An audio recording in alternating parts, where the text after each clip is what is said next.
start with the Pledge of Allegiance. We'd love to have our mayor lead us in the flag salute. Thank you. An honor. Right hand over your heart. Ready, begin. I pledge allegiance to the flag of the United States of America and to the republic for which stands one nation under God, indivisible, with liberty and justice for all.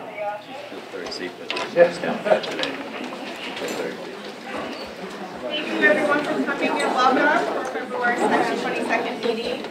First we'd like to adopt the agenda, although I'd like to, before we adopt the agenda, make a couple changes.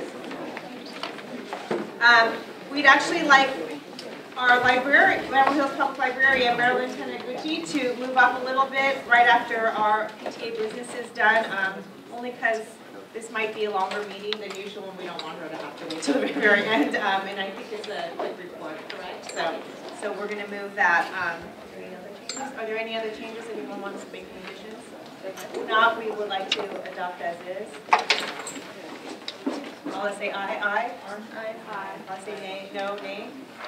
Thank you, we adopt as is. No? Okay. I did not make copies this morning, but if anybody wants to come up and take a look at the treasurer's report, I did walk it around and let most of you look at it.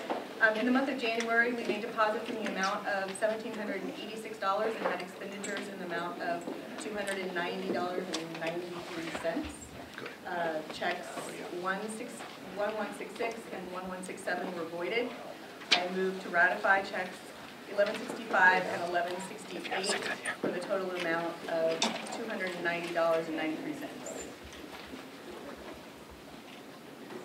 Can somebody make it? Thank you, Marjane. Second, Maria Bennett. Excellent. Thank you. Okay, next up we have the secretary. The minutes should be Yeah, there are scattered copies of the January 25th meeting minutes.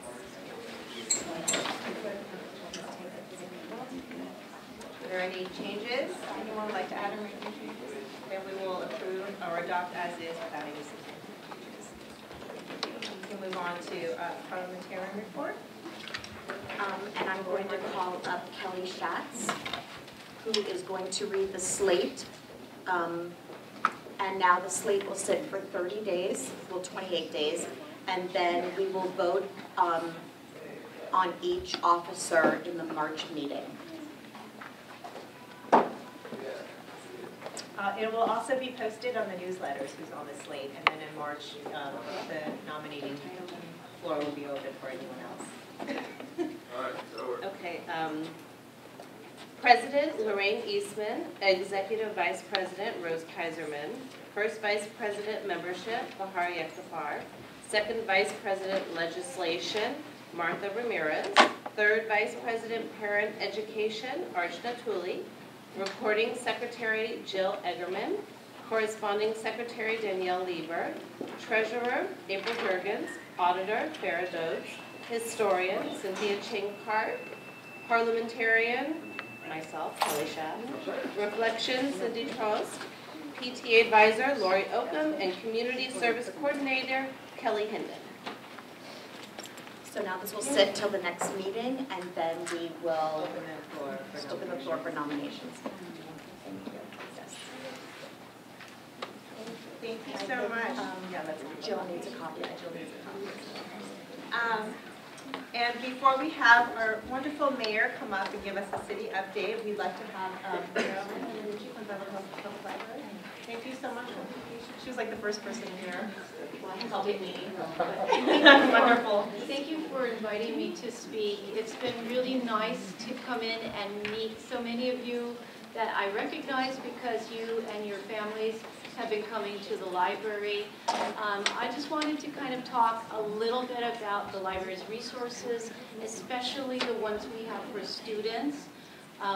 Many people still think of public libraries as collections of books, and that is still true. We have a great collection, about 190 some books, but we also have a growing collection of digital resources. And those are available especially for students 24/7. So when you come to the library's website, you see a link to Research and Learn. And those, that opens links to World Book Online. Many of us grew up with World Book in the old print. Now it's available online with enhancements. Children can look up an article and hear it read aloud. There are translations into various languages, including Farsi. And they have vocabulary builder and quizzes and all kinds of things. And we have many resources. We have tutor.com, which is an after-school resource. It's popularly used for math, homework, particularly around middle school. It also is used by students who are writing college entrance essays. They can have it reviewed by a live tutor. And it's also a test prep resource. So we have a growing collection of resources. I only brought one thing in print today, and we have driver's ed. We have sample driving tests. So if you have a teen who's approaching that period of time when they get a driver's license, or even if you need to renew your license, that's a great resource. And no one likes to get a driving test, but this gives you some help. So we have many great services. In our world, and probably yours too, summer is right around the corner. And we will have our annual summer reading club, which begins on May 18th and runs until August 19th. And it is for children on up through teens and adults. We have great volunteer opportunities for teens. We have a tween and teen program and many wonderful programs. And so we invite you to visit us either in person or online. We also have great programs. I wanted to mention, thanks to the mayor, we are doing a program next month with Beverly Hills resident Lou Ignaro, who won the 1998 Nobel Prize for Medicine. So he'll be talking. He's got a great story. His parents were immigrants, and through his education and experiences, he was able to become a professor, loves research. He's an emeritus professor at UCLA, taught medical and graduate students for many years there, and so that will be occurring on March 15th. So thank you for letting me come. And hope What, the tutor, is it just on the website yeah, for the I can library? send you guys the list of our resources Oh, that would be and fantastic. Yeah. help spread the word. Including Thank the you. driver's. Yeah. Do you want to leave those? Yes. I I can leave can it. put them up here, and anybody who wants one, I'm going to take one. Anyone who wants one. Thank you. Thank you. Thank you. All right, so next we're going to move to our lovely Mayor, Lily Bossy. Thank you.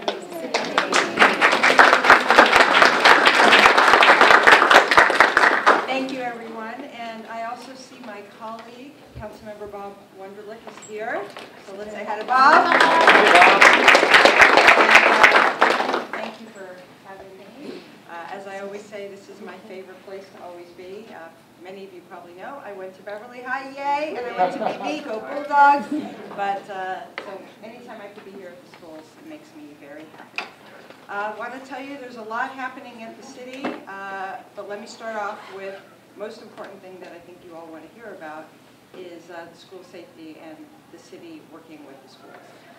This past Tuesday, which was just a couple days ago, we had our council meeting, and we had an emergency agendized item, which was #1 on the agenda, and that was about school security. And we had our fabulous chief come and share what the plan is in terms of school safety in our city. And we had various parents, some of which I see that are here at our meeting. I will ask questions. I mean, I'll be here to answer questions on that, but I also would like the chief to be able to explain. I'm certainly not one that's going to explain the security protocol, so I'd let her do that. But the long and short of it is, we as a council unanimously said that whatever the chief needs in terms of finances, whatever money she needs or anything, she hasn't. So there's been some false rumors out there stating that, you know, the council was not going to give money for SROs or not give money for this or that. I'm telling you right now that whatever the chief needs today or yesterday, she has the money, and that was a universal, unanimous direction from the council. So the second the chief says she needs anything, wants anything, she has it. So that's number one. And I want that rumor ended today because it's not true. And you can just watch the council meeting to see that.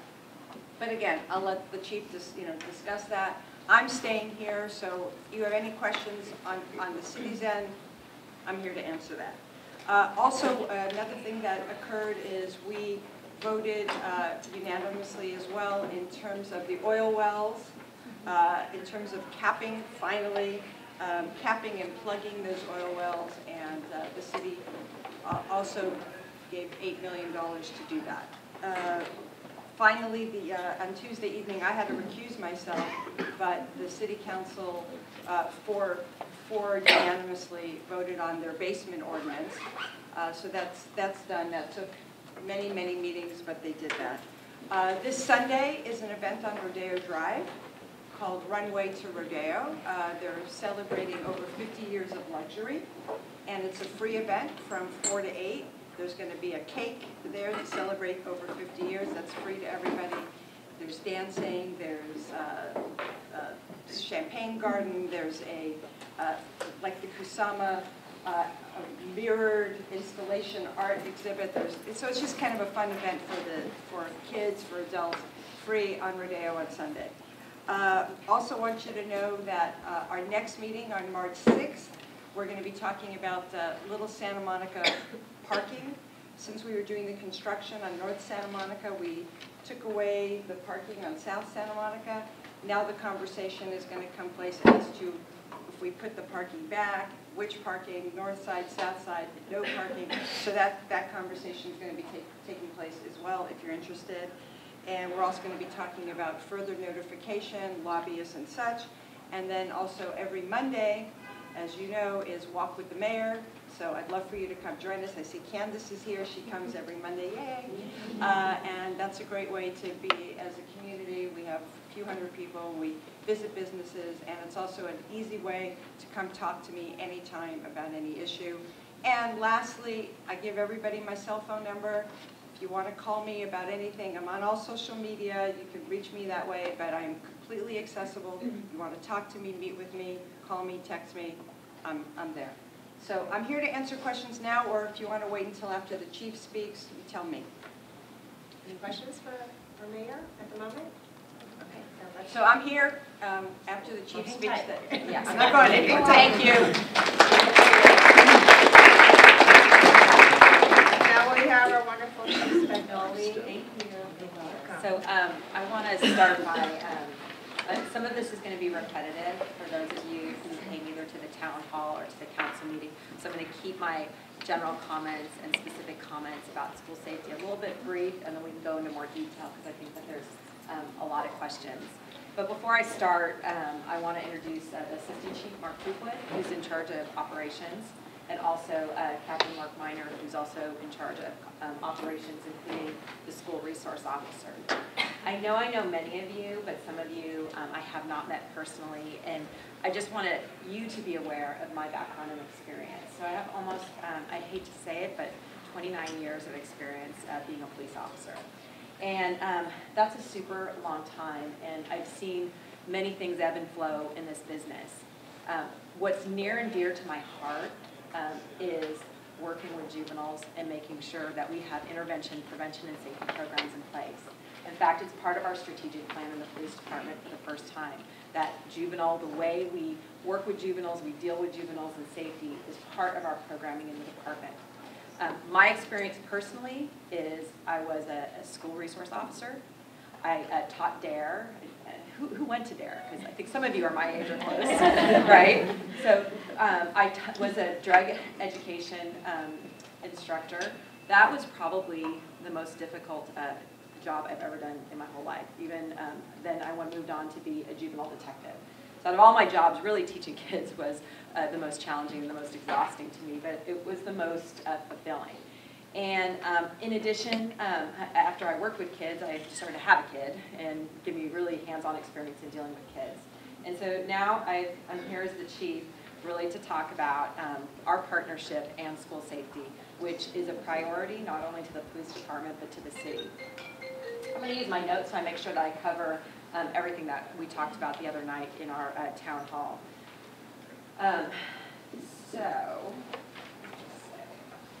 So I think one of the things I want to outline for us today is really what we're doing with the schools. We do have a school resource officer. We have a school resource officer program, and I think that a lot of the things that I'm seeing on social media, with our Facebook and so forth, is that we do not have a SRO program. But I'm here to tell you, we have an SRO program.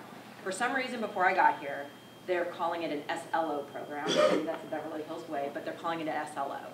But we have 2 school resource officers, one currently assigned, Stephanie Frias, and then the second police officer that we have has not yet been assigned, but will be assigned in the next couple of weeks. We're doing testing for it now. So we have 2 school resource officers. In addition, we have a youth services unit. In addition to that, we have a juvenile detective, UB Mendoza, who probably some of you know, and he has a partner that has not yet been assigned, but we have 2 juvenile detectives. So you have 4 staff in the police department, 2 that have full-time jobs in dealing with the schools exclusively, and then 2 that support those efforts as well. In addition, one of the things about school safety is, and some of you have heard me, it's a 3-pronged approach. It's not just the police coming and doing everything to make the school safe. It's a 3-pronged approach. It's the police department, it's the school district and the schools, and it's the parents. And as parents, you have an equal role in school safety. And what's that role? It's really making sure you're aware of what your kids are doing. You're being aware of the interactions of who they're hanging out with. And maybe it's less about your kids and more about their friends and what you're seeing. And we're there to intervene on incidents. And we consistently have a track record with this school district. When things come to our attention regarding safety issues, we handle it immediately, timely, swiftly, and in the best interest of the minor and also the students. One of the things we did change a couple years ago is you saw police officers standing in front of the school every morning, right? Every morning and every night. And one of the complaints, one of the first complaints that I got when I attended one of the first PTA Council meetings is there's so much traffic around the schools. The residents are complaining about the traffic, the parents are complaining about the traffic, the commuters are complaining about the traffic.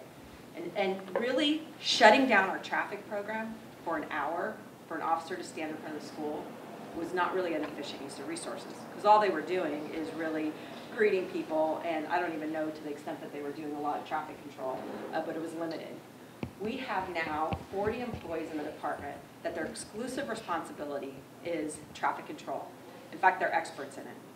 So we place those traffic control officers in front of the school. I've received feedback that not all of them are in front of the schools. We've made those adjustments recently.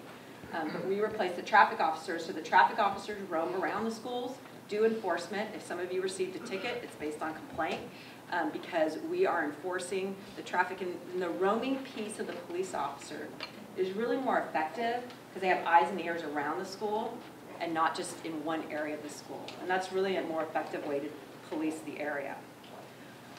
One of the other aspects to school safety that we're working on right now with the school is the city committed $1.6 million, $1.6 million of city money to put CCTV in all of the schools. Now, the areas in the schools that are going to be covered are the areas that we're going to work with the school and place the cameras in the areas that we think are best. One area, and it's a union issue, that won't be covered is the classrooms. And this is something Dr. Brady is aware that we would like the classrooms to be covered. However, we understand, and I deal with my own union with the police officers, we understand it's a working condition, and so he's working with the teachers with that.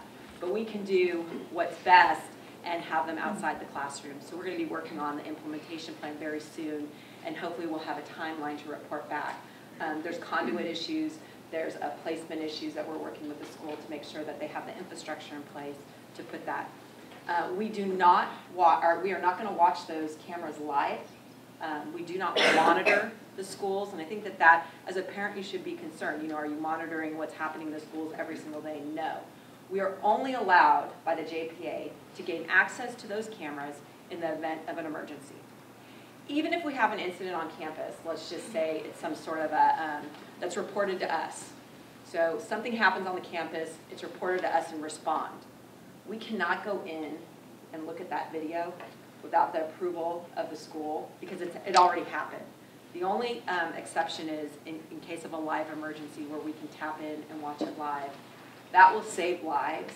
That's going to protect the police officers, it's going to protect the students, and also the faculty. So that's a program that we're looking forward to put in place. In addition, some of you may not know, but it was a year-long process to enter into a JPA with the schools, and the SLOs and school resource officers were also part of that.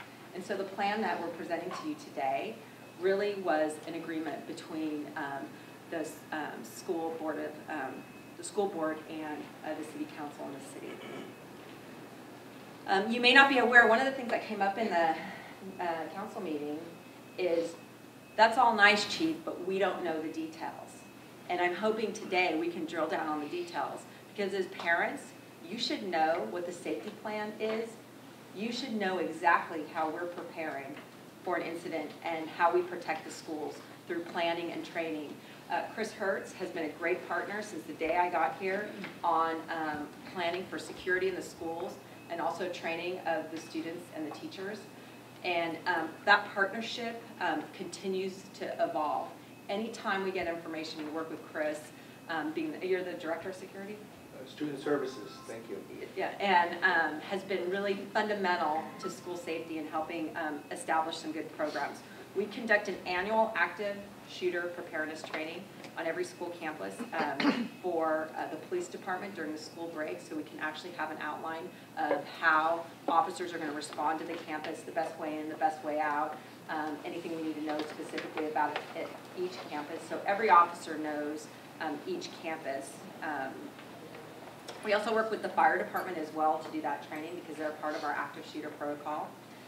And let's see, sorry, it's kind of, in addition, Safe School Plan. How many people here know about the Safe School Plan that the schools have in place? Okay, so maybe half of you know about the Safe School Plan.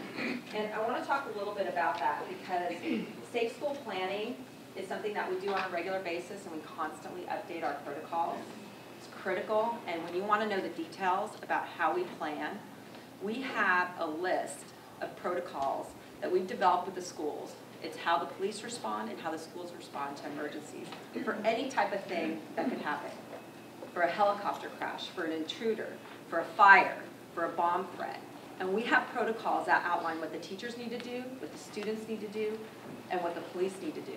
And we discuss this on a regular basis. So for instance, and the school has these plans, and Chris, these plans are public? They are. They're under the parent tab on every school website and under the student services website under the district website. And I've talked to Dr. Brady on how we can work with the schools to communicate more on our planning. So I would encourage you to look at it, but I'm going to give you an example of sort of a plan. So one of the things they have is a hostage situation. And it outlines through several pages on what the school's responsibility is in a hostage situation and also the police department. And it goes line by line on what everyone needs to do. When the police arrive, do this. Anticipate the following. The police are going to enter with firearms. This is what we need to do to protect the students. After the situation is resolved, this is what's going to happen. And this two-way communication, as a parent, you should know the details of this. So I would encourage you to go and see online how we're using these plans to protect the students. After the Newton, Connecticut school shooting in 2012, we put in place with the school a prevention program focused on diffusing an active shooter event. And as we learn about more instances, as kids become more contemporary with technology, they're sometimes one step ahead of us. We learn about the information and we adjust our plans accordingly based on the situation.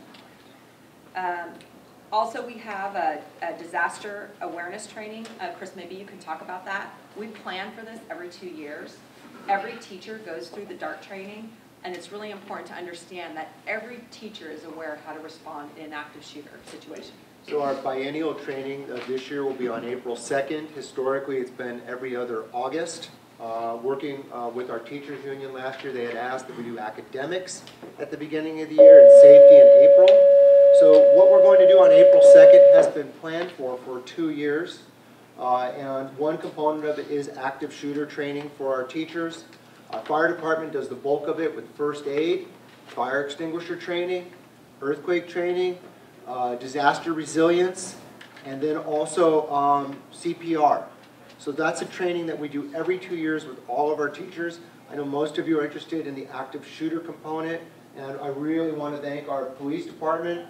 Before Mike Hill, Lieutenant Hill, stepped in to work with us, it was Kurt Haves, who's retired, and before that it was George Demarius. I think many of you know those officers. So this is a long-term program. It was here when I came to the district 6 years ago, and it's alive and well. Thank you, Chris. So 2 things. Oh, I just have a quick question. absolutely. If there's a new teacher that comes into a school, do they get the training, or do they need to wait until a year or 2 until you have it again? So this training that Chris is talking about is every 2 years. We also have a regular drill. So I don't know what the onboarding is for teachers, but in addition to this really major training that takes a ton of resources from both the school and the police, we have regular drills. In fact, we had just a drill this week at the high school. So maybe you can talk about the onboarding of the teachers and how they receive that. That's right. So I'm working over at Beverly Vista School currently. Right now I'm filling in for the administration, and we have a drill scheduled for mid-March. And we're going to practice our shelter-in-place drill. So if there's anybody new, they're certainly going to go through the procedure with us. And then our police department also occasionally springs a drill on us. And you know, the only one who knows is Dr. Breggy, and it puts the rest of us on our heels. And it's a real opportunity for us to learn. I know Mr. Mead is here. He went through that drill back in December, and then he did another one just last week. So the police department also occasionally surprises us with the drill, which is, to me, the best drill there is. Yeah, question. Piggybacking into that, when we have substitutes, is there any way, and the school obviously has a lot of substitutes for various reasons, can we put that into our curriculum for substitutes to get certified in the U.S.? At least they understand the protocols in our district? I'm going to defer a little bit to HR right here, Okay. Mr. Luke Bravonis, but I do want you to know that our teachers do leave sub-plans. It's a folder. The first thing on top of the folder is always safety information, seating chart, basic information like that. So you start with that. Who are the kids you can rely on? Who are the kids you got to keep an extra eye on? And that kind of information is what a sub should walk into. Thank you. I don't know. I just know that there are subs. Yes. On the cameras, could we program some of the cameras, like on the perimeter of the school, somebody's climbing over the fence, will automatically come into the police station, so they'll notice that, or if somebody, because I know the new type of cameras they have now could be programmed that if somebody, there's a gate that's left open for a certain amount of time, it'll just appear on the screen. So we don't have that in place. That's a great idea. We don't have active monitoring of any of our CCTVs. We don't have the active monitoring. So we have over 600 cameras in the city, and we don't have somebody actively sitting there watching 600 cameras. And if you're ever in the police department, I can show you what the camera system looks like and how tedious it would be to sit and watch. However, there are alerts and alarms that are not that costly that maybe we can discuss, Chris, with you in place. Intrusion alerts that can actually just dial right in either to the office or the school district, because the intrusion is important, especially a campus like Beverly High, who's going to be getting a fence very soon. I have a second question. On the law enforcement people that are being trained to watch the school, just so they have equal power, are they going to have the M15s? We carry the AR-15 rifle, and the AR-15 rifle is a semi-automatic. Right. And I can tell you that I'm going to leave here today and ask Mark Miner and Mark Coopwood that they've all been assigned. All of our police officers have been trained in the rifle training, and we're slowly issuing the last part of it. But absent the rifle, they have a shotgun, and they also have their sidearm and a ton of backup magazines. But the rifle, we feel is more accurate. You use it, for those of you who don't know, we use a rifle because it's better for long distance, and it can be more accurate than the shotgun. So that training is important. Hi.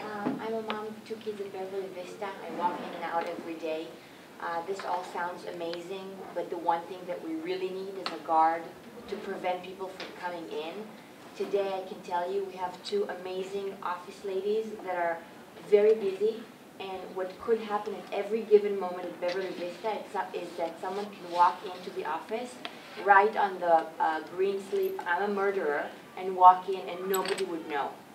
So today, the gates are open, nobody's there. The gates are closed, someone walks in the office.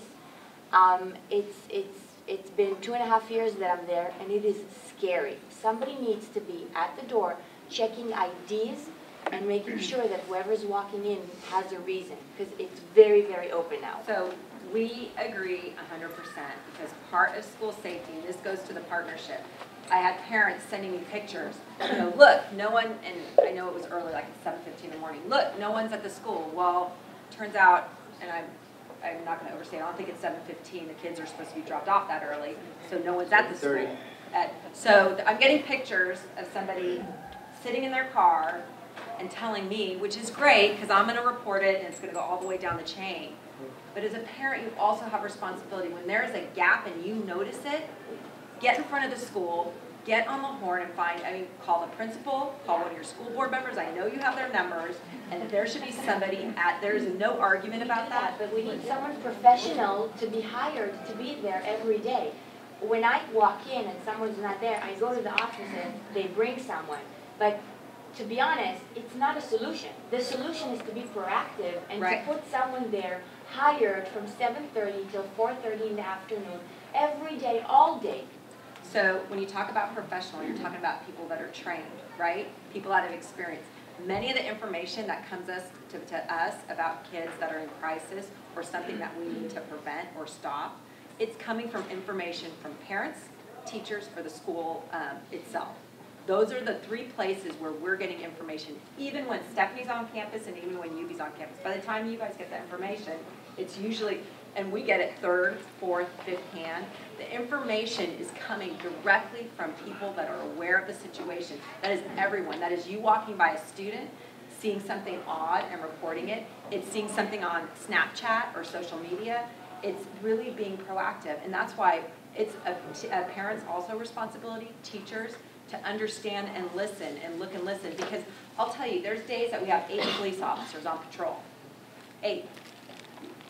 You know, that is not, and for some reason we have 24 firefighters, but we have 8 police officers because those are the standards. Are we hiring someone for the So let me just tell you, 8 police officers. We cannot police the community without the community because we have over 35,000 residents that help us keep the community safe. So we're constantly, and now I'm going to tell you the phone calls about, hey, I think something's not in place.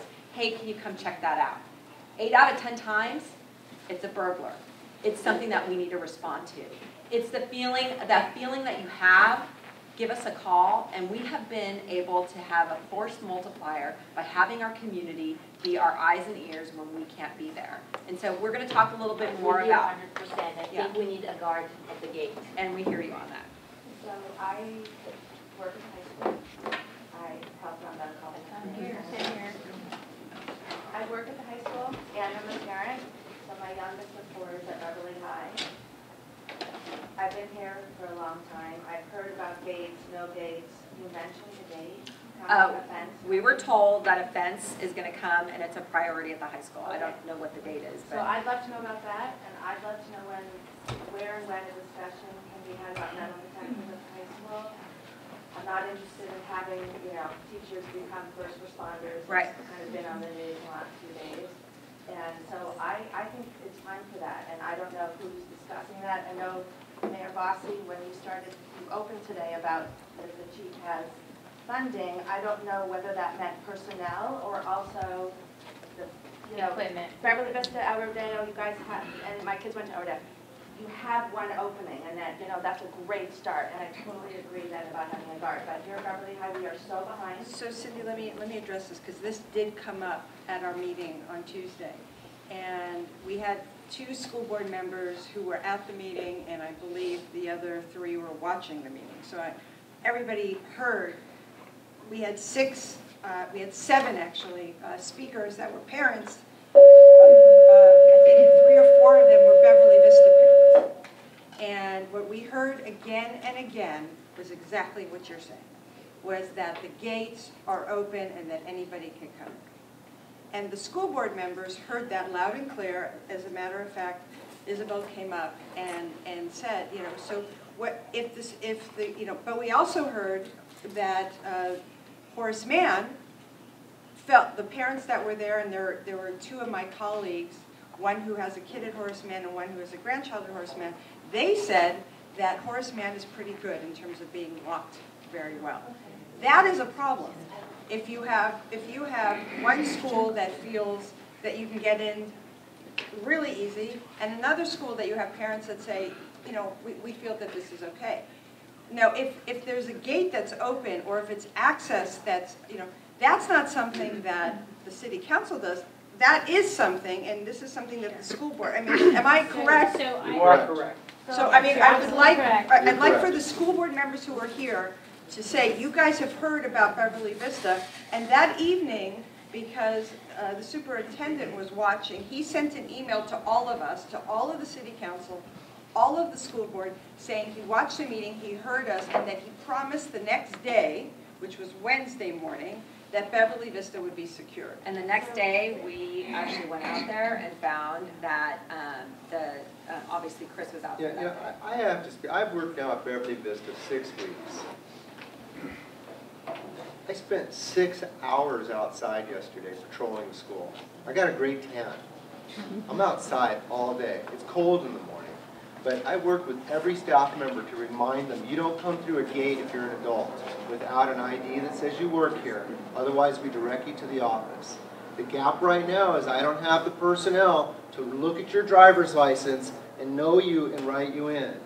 I talked with the board members this morning about how there are systems in other states where we can pre-register you, where you swipe your ID and you're in and we give you the badge, and everybody else we're going to register further. But we need personnel in charge solely of checking people in and out. It's already working. Parents are working with me. Yesterday a parent said, I noticed the back gate was open. I've been in touch with maintenance. I understand a spring could solve the problem, a self-shutting gate. However, it might slam on a small child coming through. So you let me know about a problem, and you're going to get a response within hours. I so appreciate the BV community. Write me. My cell phone's on every email I write. Stay in touch with me. Because Lily's right. School security starts at the school, and I can guarantee you that at BV, we're getting on it. Okay, so we didn't finish answering your question. So one of the things, and it's a great topic, is metal detectors. And I'm going to tell you that metal detectors are a school decision. For the K through 8, you really have to seriously, as parents and as a school board and as staff, talk about if you want kindergartners, first graders running through metal detectors. That's a discussion that you need to have with the school board. The second, I think when you come to the high school, it's a little bit of a different conversation because the kids are older, and I think there's a different set of expectations. But we're happy to work with staff on having and being part of that discussion. But I can't recommend, especially in a community where we're so safe, in a community, and I'm not taking for granted that in one instant, our safety and our feeling of safety can change in a minute. I understand that, but the thing about metal detectors, it's really a parent and school board discussion, because I can't guarantee, there's many ways to circumvent the metal detector. What we've seen other kids do in other areas is they'll put a firearm somewhere else, they'll slip it under a gate, they'll come go get it later, so it's not necessarily solve all the problems. Thank you, I'd love to have a discussion about it, because I don't think, yes, those are instances that can get around. So Cindy, that discussion, you have school board members here that can put that on the agenda. Can I ask you one other practical? Sure. The bungalows, and I'm not an alarmist, I'm a very calm person, and I'm very conservative. But I understand the kids here are anxious now. okay, I'm not, I don't care about construction, facilities, and how things look or anything. But now I feel it with the kids. The bungalows, they have windows on both sides. So even during the drill the other day, the kids are fearful, they're looking at the windows. And things can go right through the windows. They have nowhere to protect themselves. So I would love to know who's actually talking about the practicals. When we have a lockdown, the kids walk from this building on Heath all the way up to the bungalows. Where are they supposed to run to hide in that 30 seconds they're supposed to get in the classroom? They go through the parking lots. There are no adults in the parking lots. There are no doors to go behind and be locked in. Who's looking at the traffic patterns during lockdown?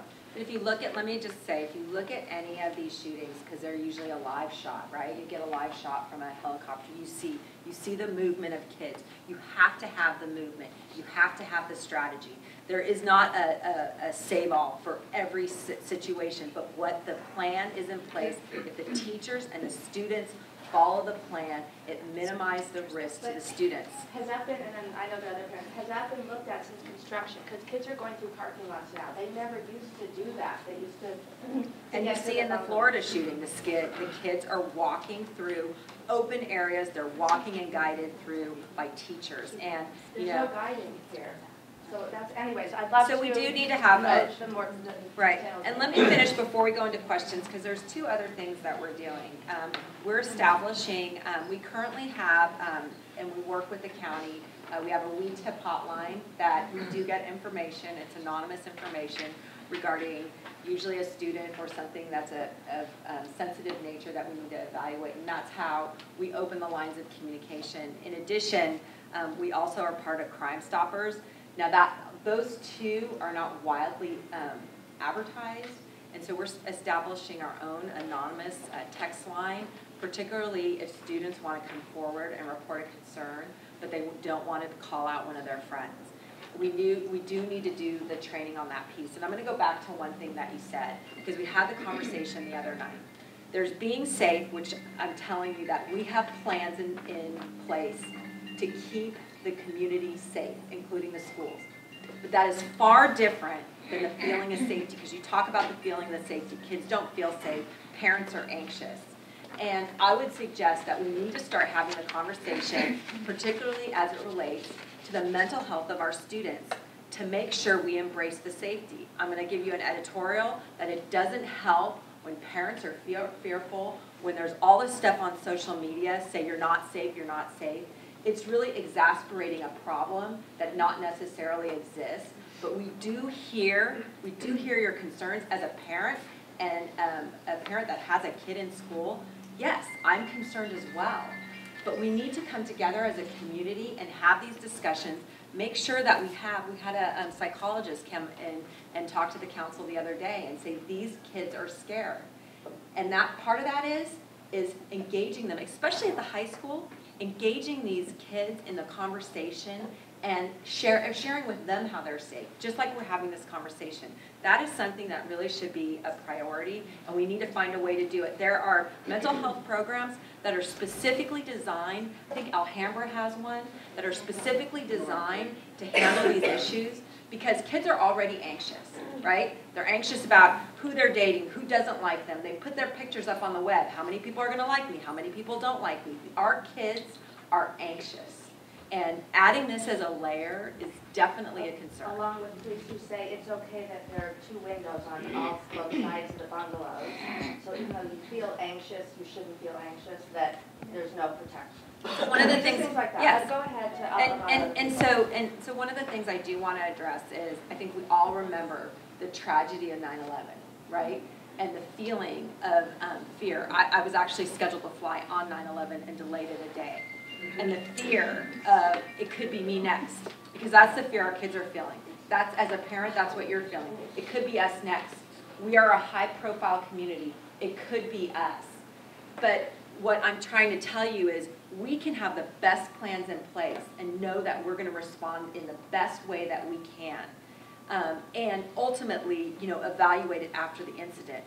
But we have to have the confidence, and that's why we're here, and I don't want to leave here until you get your questions answered, because we have to have the confidence that what we have in place is a good, solid plan. I want to talk about one more program that we're having, and I'm going to call the assistant chief up because he's implementing it. And that's important to understand because you're going to have your 2 SROs, your school resource officers. You're going to have your 2 detectives, but we're also sort of, we're using our police officers in the field as a force multiplier. And remember, we have the school to protect, which is important, but I also have a community to protect as well. And so there's a lot of, they're not competing with the safety of our kids, but there's a lot of responsibility on the police officers to cover really a small area because the city is not that big. And I'm going to have Mark talk about the Adopt to School program, which we're going to be implementing at Shift Change, which is in March. And it's going to give police officers more responsibility for the schools in their area. So hold on to questions. Let me have them talk about that. Then that's all I have as far as my editorial, and then we'll go into questions. Thank you, Chief. So just for a little bit of background, because there's some faces in the room that I haven't met. So I've been here 11 months now. I'm a city resident. I actually live by Beverly Vista. I come by way of Sacramento, California, where I was there for 22 years. And I'm also the president of the largest police association in the state. And I bring that up because we get to experience a lot of different contemporary issues as a result of that presidency, and about 26 to 30,000 members that are all law enforcement. So to say that this is a hot topic button and issue is an understatement. It's something we talk about all the time. It's something that we're trying to stay really contemporary with. When the chief and I, she's been here almost 2 years, I've been here almost a year, one of the biggest things that we saw that we sorely needed was really, let's get our cops out of the cars, let's own a piece of real estate in this town. We're 6 square miles. We deploy differently where a set of officers will report to a different sergeant every night, and then they don't own a piece of real estate in town where they can call it their own. The business district, a school, a neighborhood, really just good old-fashioned community-oriented policing. So what we saw a sore need for was to break up into a geographical policing model, which is what we're going to do. It's going to be broken up into probably 4 quadrants. We're going to have ownership of certain neighborhoods, certain business districts, but one of the biggest components of it is going to be the schools. We're going to create a contemporary, a modern, and really from best practices and lessons learned from a lot of different cities that we either collaborate with, we work with closely as an Adopt a School program. And what that really is just exactly what it sounds. Our officers are going to adopt a school, they're going to adopt a teacher, they're going to adopt programming within that school in coordination with our SROs and our detectives. So, like Chris brought up, if you needed school plans, the officer assigned to that school is going to know which tab to press and which area to go into within that website. So you're really going to have your beat officers that, again, own that neighborhood. They're also going to be part of that school and all the programming with that. And really, it's our part of what the chief called, which is probably the most important thing I hope you guys get from this meeting, is the 3-pronged approach. The police department is one, you as parents are one, and then the school is one. We will fail if we don't all work together that way. And really, that's probably the key point. We are going to do our part. We have done our part, and again, we're expanding our part. We are about to roll that out, like the chief said, so in March we're going to deploy this team model with the sergeant and the officers, and we're finishing up the framework right now for this Adopt a School program, and you'll see that all probably in the next week or so. And so one of the things, and we'll go to questions, one of the things that I hear, Chief, just put an officer at every school. I'm going to tell you that I hear the same thing from the businesses. I hear the same thing. Just throw officers at the problem. We know we can't just throw officers at any problem. And we're going to have 200 officers, we're going to have 300 officers, and they're going to solve every problem. You need to have a strategy, you need to have a plan, and you need to have the partners, equal partners, us and the other 2 partners, step up and help us, because this is a community issue. And part of that is you can't throw police at it and say that's going to solve the problem. And so I'm going to go into questions, and we're here to sort of go into detail on how the schools are safe. Yeah, question in the back. Hi. So I'm a parent at Beverly Vista, and I agree with what you're saying completely about a multi-pronged approach, especially parents being involved. And I really think that our new interim administration has done a great job. So everything that you said, Chris, I appreciate it. That being said, I personally think that it would be appropriate to have like a private security guard, and that's, I'm not asking you to throw anyone at the problem, but that's what I think would be best, because then that person is not going to get called away if there's another police emergency, which I don't know if that would happen if that's the case if you actually had a police officer, but, and it is my understanding, and I could be wrong, so please correct me, that El Rodeo has a guard at their campus, and so I would like all the schools to have one. I think that El Rodeo, if I remember, got a guard about 2 years ago when the construction, or a year and a half ago when the construction started. And I'm not going to speak for the school, but maybe you know specifically, and I think the PTA pays for that, or I'm not sure. But it's actually coming out of Measure E, and the whole purpose, I did do some research because some parents had questions at Tuesday's City Council meeting, and so subsequently, what I was informed yesterday is that it's coming out of Measure E, and he's not armed. A lot of the parents asked me why they have an armed guard. He is not armed, but he was there because of the construction and the laydown zone of El Rodeo, and the way students could, you know, there was people from the construction site going in and out. The access was too easy, and so parents had a concern, and so it's a temporary fix, but it's more for security because of the construction. And the way we were able to fund it was through Measure E, because there's actual construction on the site. So there's no construction at BB. Horseman didn't have those issues of entry, so it wasn't an issue for guarding that site at the time of construction. So, and Noah was there. I think we talked about it yesterday in our construction site subcommittee. And so I just want to say that, you know, as a board member, this is the first time that we are having a discussion about security and safety.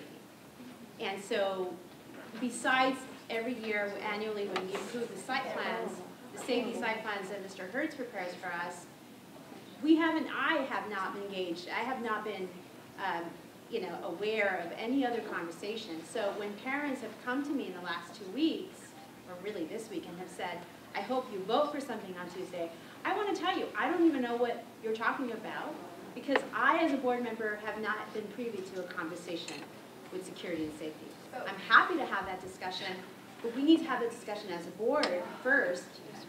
And this is all very important, of course. What Cindy talked about, I came over here and talked to Mr. Meek. You know, we need to really put I think students need to be a critical part of the conversation because they're on the ground, and they really can tell us, you know, what they perceive to be true and not true. And then I think teachers and some parents, but I really think the staff needs to lead in this discussion so that we as a board can adopt policy to support that. Again, just so everybody knows, sorry, just about 1 second. So everybody knows there are 4 board members at this meeting today, which means, one, we have to be very, very careful what we talk about because we can violate the Brown Act with the wrong statement. So we're not going to have a discussion that we have to have at a posted meeting. We can't do that. We're not allowed. Okay? We'll do the best to answer questions from a board angle and give you an update, but just please understand, because there's 4 of us in the room right now, we have to tread light because we don't want to violate the Brown Act. So, and let me give Rose, go ahead. No, she just wanted to respond. I just wanted to respond to that. I apologize. So I understand that that was construction. I was at El Rodeo before, but now you have all these parents in this room here, and there's a new concern that, I don't know, I'm just responding to you, that we want addressed as parents. I'm not speaking for anyone else other than there's parents here, and I think we're all here, or a lot of us are here for the security reason. So there's a new concern beyond construction that addresses all of the schools, so just saying that, like, I just wanted to clarify that was a question. Right, no, and I understood that's why I was there, having been at that school before, but this is what we're asking for now, and I don't want to tread on the board, but I'm still asking for it. Right, so let me just, I'm going to turn to Rose in a second. So let me just respond, because having a security guard at the school, again, is going to be a school decision if they want to do that. I'm going to tell you that I've talked to other parents that don't feel the same way because they don't want their child coming on campus and seeing an armed guard, and they don't want that. And I'm just telling you, I'm telling you that there's a different, as we have this discussion, there's also another side to this as well, Rose. Well, security guards are normally not trained properly. Right, so that, I was gonna, actually. So my feeling, I know I'm not gonna be very popular for saying this, is that if it's not the SROs specifically trained, I don't feel personally comfortable having a hired guard who's maybe watching construction or whatever, because God forbid there's a serious emergency and there's an active shooter situation, and this guy is not trained, or whoever you are, or female that you hired is not trained with the police department and how to protect the children. He's just there kind of more of, or she is just there more of a deterrent than anything. I've reviewed some of the docs because I've been doing this for a while, and thank you so much. I've worked with the fire department, the police department, I've seen some of their protocols, and I think personally it would cause more confusion and chaos than if you had a real SRO, or none at all would be better than having someone who's not trained. Do the law enforcement officers have keys to the gates? We have keys actually to the entire school. So there are lock boxes at the schools that the officers have access to so they can get in anywhere they need to. Yeah. Okay, so I'm going to try to get to all your questions. Let's go in the back. Okay, from whatever I've heard from the beginning of your conversation and engaging everybody in this situation, from what I've talked about with other people in the community for the past 1 week, SRO is one of the best programs to engage the kids, parents, teachers, and also officers. The mayor said that they have no issue as far as money to be spent on that program. And it shows in every other community in the country that SRO has worked a lot better. You have already 2 officers. 7 years ago, there was a SRO that in campus, there was 5 officers. Why not, if there is no money issue, and if what you're saying to combine all these resources from the teachers, students, and everybody, why not to put the SRO program into the place? Because once the kids get involved and get familiar with this program and talk to the people that they are on site, is the best thing to be done.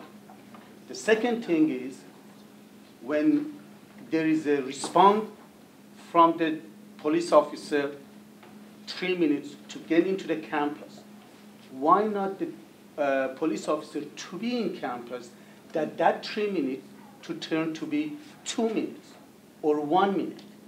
In 3 minutes, if someone really want to do something, 10, 20, 30, 40 people gonna die. But if the police officer is in there that has a sense and very close to the situation, that can turn on to be 50% of the 3 minutes or less. Let me answer that question. So we do have a less than 3-minute response time, which we continue to be effective. The issues that we have on the campus right now, we have demonstrated that the program we have in place has created a more safe environment. And you're not aware of all the issues that we deal on a daily basis as it relates to concerns or threats or intelligence. But we are constantly monitoring and mitigating it. In addition, one of the things you said is, and I'm going to talk about Florida, and I only know from the media because we're not talking personally with law enforcement, but from the media, they had a security guard on campus that was shot. They have a dedicated SRO, and then they have 2 police cars in the front of the campus. We can't assume because there's a police officer on campus or there's an armed security on campus that they're going to be able to mitigate or get to something any sooner than anyone else, and that's why the protocols in place are very important. You know, part of the teacher's responsibility when it comes to learning the protocols is to, you know, you're supposed to lock the classrooms, but if you need to engage the suspect, that's part of the teacher to, you know, stop the threat as well, and that's why it's a community that has to respond. Our program that we have in place with 2 SROs, we have 2 detectives to support it, and now we're adding the layer of Adopt-a-School, where we have dedicated staff. In this region, out of the 10 cities that we surveyed, in this region, we have more per capita resources from the police department dedicated to our students than anyone in this region. And if you saw how many schools other people had with a reduction or no SROs, our program we have in place is a model program. And why do I know it's a model program? Because I understand the threats that are happening in the school, and we are able to mitigate it. And time again, we were able to solve the problem and work with the school. But my understanding, I just want to understand, why we should not do what it used to be 7 years ago? Because I'm going to tell you why. Because it's 2018, and we cannot continue to do and have the same program that we had in place a long time ago. We need to be more contemporary. No, but that program was better than this program. What are you rating that on? Why don't you tell me, what are you rating on that it's better? Because one of the things, particularly on this campus, you could have Stephanie or you be on this campus, and you can have a shooter that's, I don't know how many acres away, and they're not going to be, yeah, right, no two situations are alike, but they're not going to be able to respond. But there is one per campus, 5 in each campus. Is a lot better than 2 in 5. Yes. Plus, it's not just about that moment. When that person, okay, for the 6 or 7 or 8 months in the school, has the communication with every individual, he has a better sense of what are the possibilities. Who's the person that can have this act of violence in his or her behavior? It's not just that moment that he or she's going to respond to what's happened. And I don't see any reason, if the source of money is there, why we shouldn't have it. And my response has to do with the effectiveness of a program. We need to continue to evolve as a city. We need to evolve as a community. And the program we have in place is very effective. I just want to add that because this came up, and what we as a council also ask, because we are hearing you as well. And we talked about intuition and exactly what you're saying, that doesn't intuitively, wouldn't we feel that having 5 as opposed to 2, exactly what you're saying. So what we asked the chief to do is, give her a chance to really look at this I mean, she has this Adopt a School program, according to the chief, she felt was a better plan now in 2018 than the plan that was before. Believe me, she and the police department are hearing all of us. And the very last thing that any of us want is, God forbid, an issue. Believe me. We all feel that way, and we all are on the same page. So I just want to say that what we did ask was for the chief to come back to us, to the community, after a short period of time, and show us and prove to us that this is the better plan. So there's a time frame, and this is not an open, okay, we asked her to come back, I think you said in May. Unless something that she felt between now and May that we need to do something different. We basically gave her carte blanche. Whatever money you need, whether it's SROs, whether it's something else, you have it. But what the chief is telling us is she believes that there's something better than the SROs. Unless between now and March, someone gets killed, and you change that? Okay, let me go to a question. But I'm just trying to tell you that we absolutely are giving the chief the authority. The only way you convince me, if you or the officer or whoever in this town tells me that 7 or 5 or whatever SOR that worked 7 years ago is not better than what you're doing today. That's what the chief is trying. Okay, I think that's what the chief is trying to tell you. Right, and what I wanted. So having 2 versus 5. Let her address that. So what I wanted, first of all, your question's a very fair question. It's probably the most common one we see. Please remember, unfortunately, with all these tragedies we've had with these school shootings, we put them under the microscope with the very best professionals in the industry. And what's happening now is SRO programs are demobilizing. They're deconstructing in the state of California, and they're going to these Adopt a School programs. We talked about contemporary issues, putting more officers in your schools than just one. So again, we're not just coming together, the chief and I, and thinking, let's just put Adopt a School. That sounds like a good phrase. This is going to be, and it is, it's a state model already. It's going to be a national model, and what we're asking for is give us an opportunity to construct this, to customize it to the great community we have, let us implement it, and I think we're going to be standing here in a year or so, and you guys are going to be extremely happy. You're going to feel, the biggest thing you're going to feel is transparency. You're going to know what we're doing with the parents and with the school. Remember, it's three-pronged: police, parents, and then the school. Once we are able to put all this out, and we're going to roll out some framework initially so you guys maybe can kind of get an idea, because I know you can't feel it right now. You don't understand what it means. Just imagine being in a neighborhood as a beat officer, and Beverly Vista, just use that. That's your school. You have a set of teachers that you report to. You have a set of programming that you're responsible for.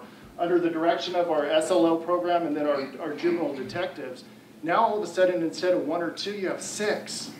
And you have people that you're going to see in the community and realize that's the Beverly Vista officer, man or woman, that's going to be able to answer a question that the chief and I aren't there to do. And again, you're seeing, you can Google Adopt a School right now on your phones, and you're going to get the phone book. I mean, it's just really the most modern, the most effective, the most efficient way to keep a school safe, but most importantly is to keep the transparency and the conduit of communication open with the parents and with the teachers. So one of the things, and I'm going to get to all your questions, one of the things that was started to be established is some offices in the school. So I think every school, Chris, is that right, has an office for a police officer? I think I'd like to look to Howard for a moment on that. I know we established offices in each school that were preferable to police officers. Yeah. About 2 years ago, I recommended and worked with the police officers as part of the security task force, the liaisons committee. And the police department went ahead and was working with the school district to make it not truly substations, but a room where they could do their reports. If they didn't have to lock their evidence, they could go to the school. So you always had an officer coming and going, doing reports. Right. And then there was an issue with regard to the security of the laptops. You had to get laptops. So, and I understand that was worked through, and then I don't know if you changed your system or something, so that stopped working, but so we found out, let me just follow. Right. So we found out that the school has a workspace for every police officer, one person on campus. It's not necessarily effective for all of our officers. We found out from the officers, it was a great idea, but we talked to everyone but the officers that are going to use it, right? And they told us, Chief, this isn't effective. We have to get the laptop. We have to open up the laptop. We have to bring all our paperwork in. We have to do all this. We're going to sit down, and then if we get an emergency, we have to shut down the computer. We have to bring everything back out to go respond to an emergency. So we kind of have a in-between, and that's one of the problems, that's one of the issues with the Adopt a School we're going to be looking at, so that the school resource officers have office hours at every single school, and they have a workspace that that you can go to meet your either Adopt a School or you can meet your SRO, and the students will know that as well. So that's going to take some time to roll out, but it's a better use of these offices or workspaces where we're actually going to have a dedicated place where those police officers can be on the school. And I know you've been waiting, I'm trying to get you to... So when we have neighborhood, there are neighborhood watch committees, and when those committees are formed within neighborhoods or unique to neighborhoods, I believe the police come out and actually talk to the committees and say, hey, these are things you need to look for in your community. And so each of our schools have their own unique little things. And is it possible, like we could do like little school watch communities, and you could come out and train parents, like here at this school, this is what you'd want to watch out for, because in neighborhoods you would say, if there's some van or unusual car, something that you don't see, I think what's important is if we're trained or we get more education, we feel empowered, we feel a little safer, we know what to look for, and each school site's unique and different. So perhaps you could meet at a school site with parents in the community and say, hey, these are things as a parent you could actually be looking for, and this is for you to be engaged and to talk to your kids. Because I know myself this morning with this situation, I was dropping my kids off and I understood what was happening, and I've said, you guys, be aware. Just look around. If there's a lockdown, you guys have practiced this. You know what you need to do. You also have to take some personal responsibility for your safety and awareness. Like I tell my kids all the time, if you see some random backpack in a stairwell, go tell someone. So perhaps those are things in each individual school site. You can work with parents to help educate them. They'll feel a level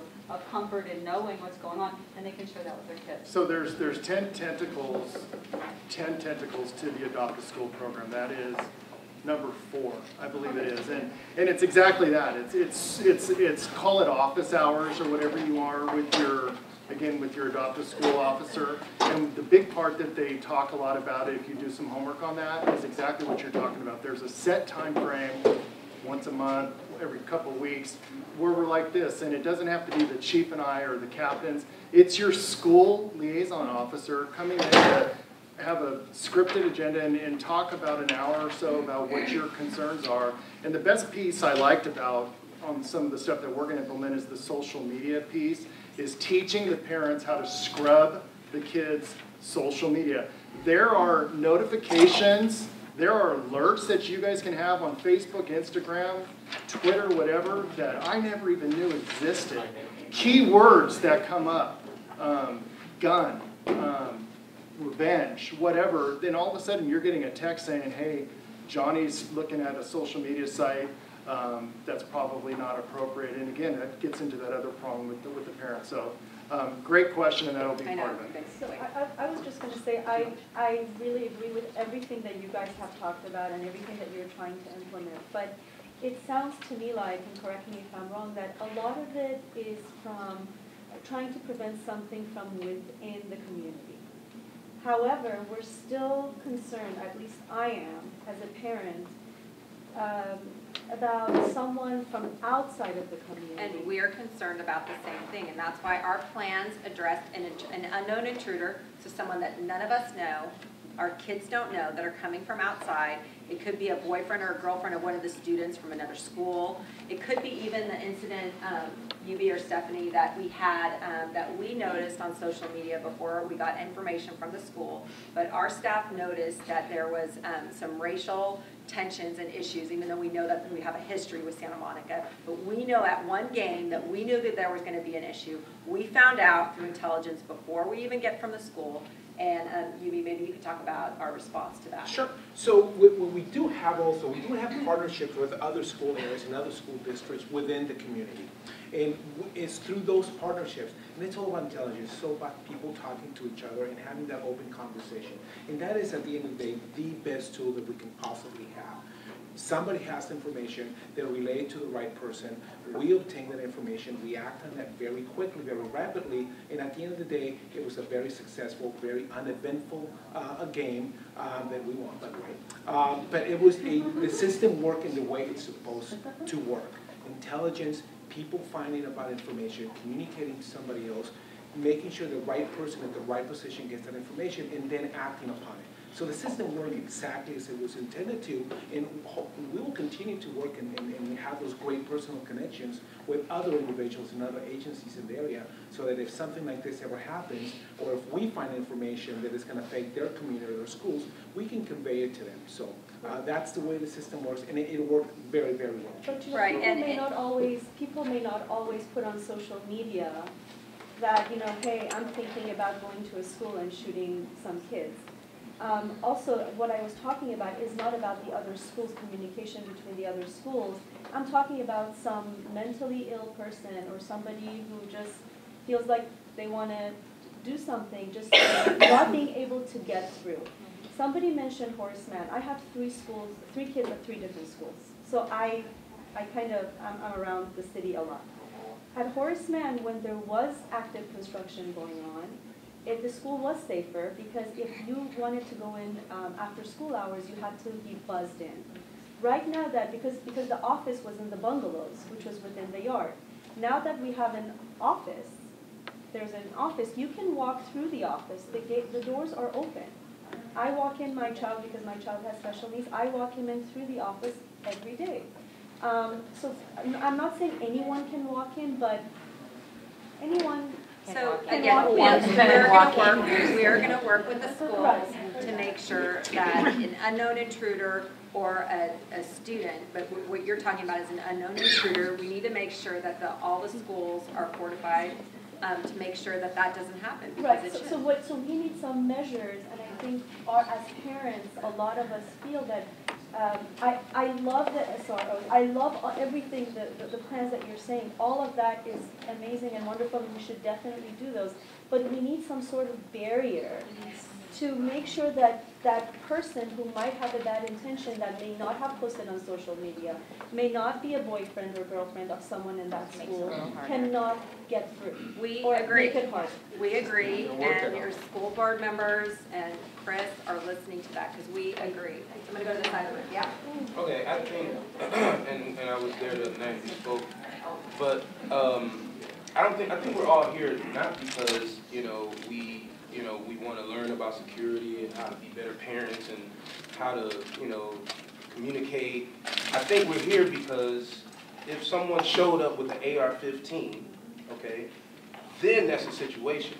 We could do all the things in the world prior to, but if somebody shows up with an AR-15 at the school, what happens then? That's right. And so hold on a second, because you're stopping me before I'm finished. And I want to make sure that you hear the whole thing. Right. Because it makes no sense. This conversation seems to not make sense. And I'm okay with you guys putting a plan together and working it out. But the answer to the question seems to be frustrating. I think people are getting frustrated because the question is, when he was talking about the response time, the question is, and this is kind of to put it more simply, if somebody showed up right now and there was an active shooter in this room, the response time, we wouldn't have to worry about it because we have police officers right here. So we wouldn't have to be worried about, okay, 2 minutes or 3 minutes, or how good the plan is, because you would actually respond immediately. That's what we're talking about. So we're not questioning whether or not you have a good plan, and we're also not saying that parents don't want to be involved, and we're saying we think the schools can do better, but we're saying the police can actually be at the school as well. And I think that's the three-pronged approach. So, right, but at this campus, right now, an active shooter should have many minutes to be able to get on the campus that cannot. Why? Because it is an open campus. And when you talk about Horace Mann, you're 100% right. We need to have what prevents somebody from intruding and allows the plan, the safety plan to put in place, is the inability to have immediate intrusion into a school. And we know that. We know that from studies. We know that from what has prohibited an active shooter to come on campus. And so, again, right now, if something happened on the other side of the campus, you might have your beat officer be able to get there before we are, as a group, collectively, can get to the other side of the campus. No, so we understand that. I guess the point is as you develop the plan, because there's been a lot of shootings within January and February. Right. Why not put SROs there until your plan is fully worked out? Yeah. You can present it. Yeah. Have the SROs there. And then we see if you want to pull the SROs off. We currently have SROs in place. We have one SRO, and we will have a second SRO, and we have a plan in place to protect all the schools. I'm going to go to you, the next three people. 1, 2, 3, 4. Okay, so I'm a parent at Beverly Vista. I first of all want to thank all of you for all of the work that you put into keeping us all safe and the research that you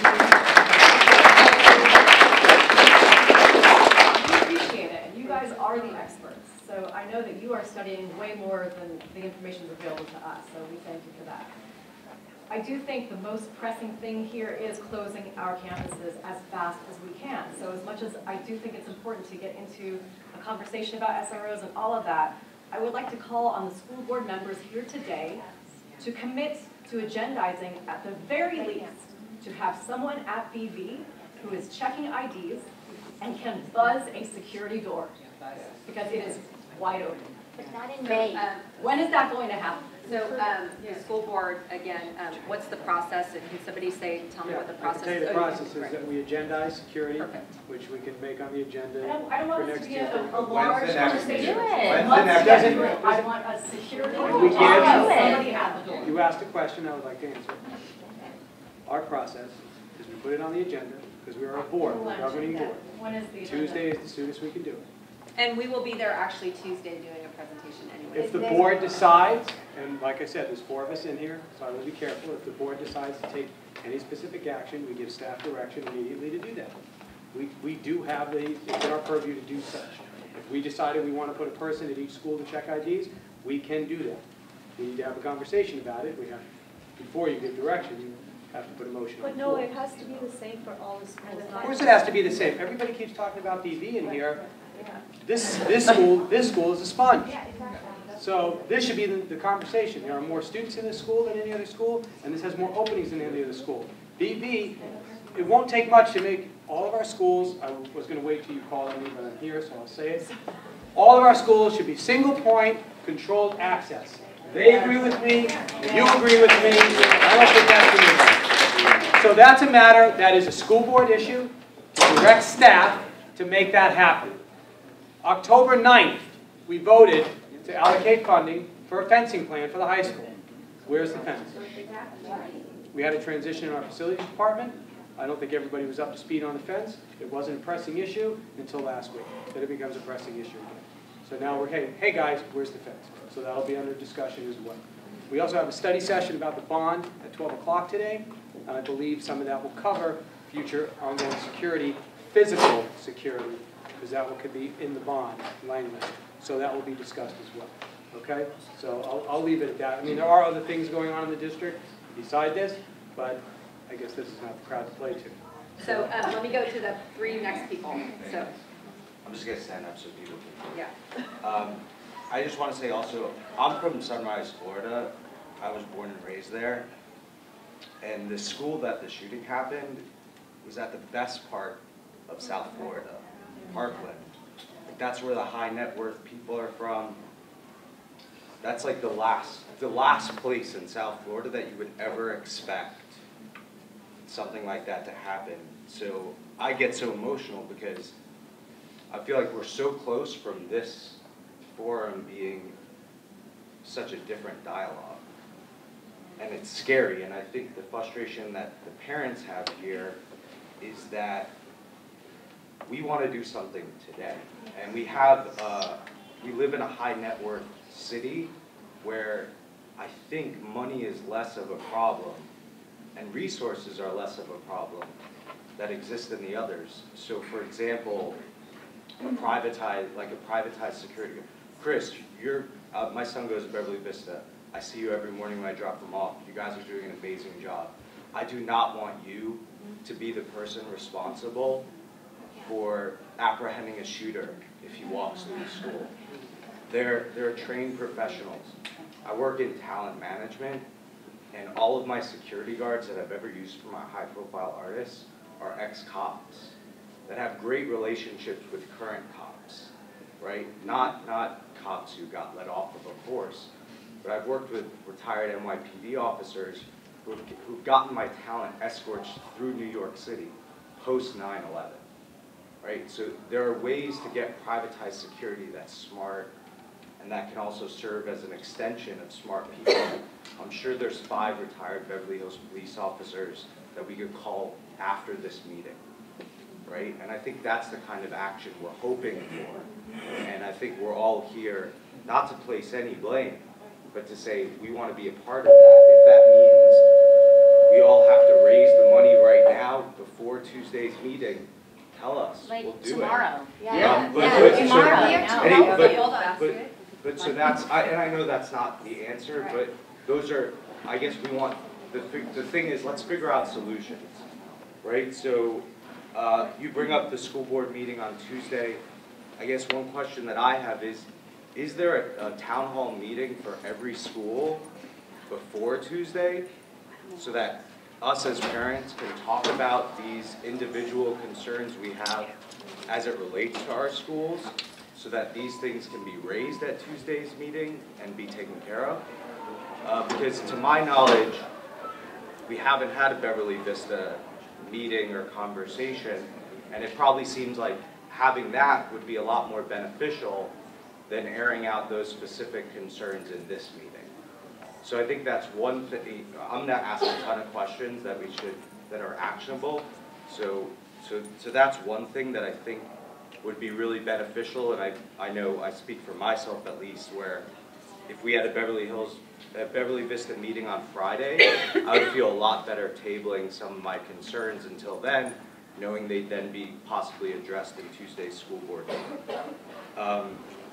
I think for the police department, one thing that would really help us, and that kind of stood out last night when I was listening to the CNN town hall, was the fact that the walls are made of drywall that won't do anything. the fact that a 16-year-old kid had to stand in front of a door and shield the other kids from getting hit by bullets. It wasn't the door that prevented it. It was the kid's body absorption. So, you know, I think one of the things that I'd really look to you guys, and I'd love for you guys to help with, is how do we do little things to make it more secure? How do we get the bungalow that you're referring to? Why can't we just buy bulletproof windows? Why can't? Do we have to? Once again, do we have to internally raise that money? We raised 50 grand for a fun run at Beverly Vista in a week. So that's important, and those are every day that goes past. Look, I know democracy, unfortunately, isn't one of the fastest moving things, but every day that goes past, we're getting closer. There's a possibility this becomes a different conversation. Hopefully it doesn't, but there is a possibility. So I think the police department sort of saying like, hey, what are the places that we can secure? How realistic or unrealistic is it to put bulletproof doors on classrooms? So let me just respond, you can put bulletproof doors, but when there's sheetrock and there's nothing else to prevent, you know, you're making an investment into certain, and anything that's it's usually bullet resistant, nothing's all bulletproof. But when you start doing that, the expense is atrocious when you're not even protecting the entire area. A window's a window, but everything around it you can penetrate. So when it comes to those type of strategies, we're happy to work with the school. One of the things I want to comment is that the Department of Homeland Security, which we work with, has a program that we actually are talking about, having them come in, and they provide an independent security assessment, really at no cost to the school. It's pretty quick. They offer a lot of details, and we just talked to Chris about it this morning, that it's another option to start moving forward and correct some of the safety issues, because we agree 100% about the safety. There should not have the ability for somebody to be intruding on campus, but we also need to have that infrastructure in place internally if it's an internal. What is pretty quick? What kind of turnaround would you get this person here? I'm not sure. Is it a month or 2 weeks? So what you may not be aware of is we've actually done this once. So Chris has worked with the department. We actually took a look at the high school in 2015 in October. So a number of recommendations were made there. One of them we just talked about, single entry, which is it's getting fixed. So what we can do, and Chris and I have talked about this morning, what you may or may not be aware of is that we have a Department of Homeland Security special agent that's actually stationed with our city and works with the police department regularly. He is not the one that would do the assessment, but he's very close with the gentleman that does the assessments for the infrastructure security agency that the Department of Homeland Security runs. And they do this in conjunction with the Department of Education. So this program has been funded for a number of years, and we're going to bring them in, and we're going to work with, obviously we don't bring them in, but the school district has to make the request.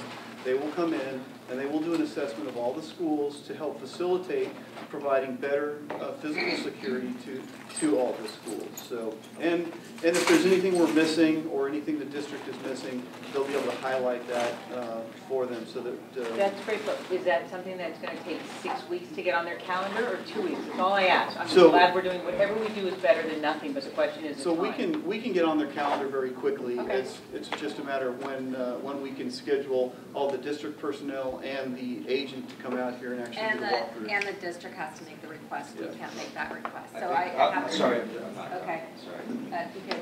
Well, you're answering my questions as I go. So. Okay. And if anyone wants me to stop, you guys go can ahead, tell go me. ahead. But I think I'm speaking for us. Can I answer something to what you said about getting the Beverly Vista together?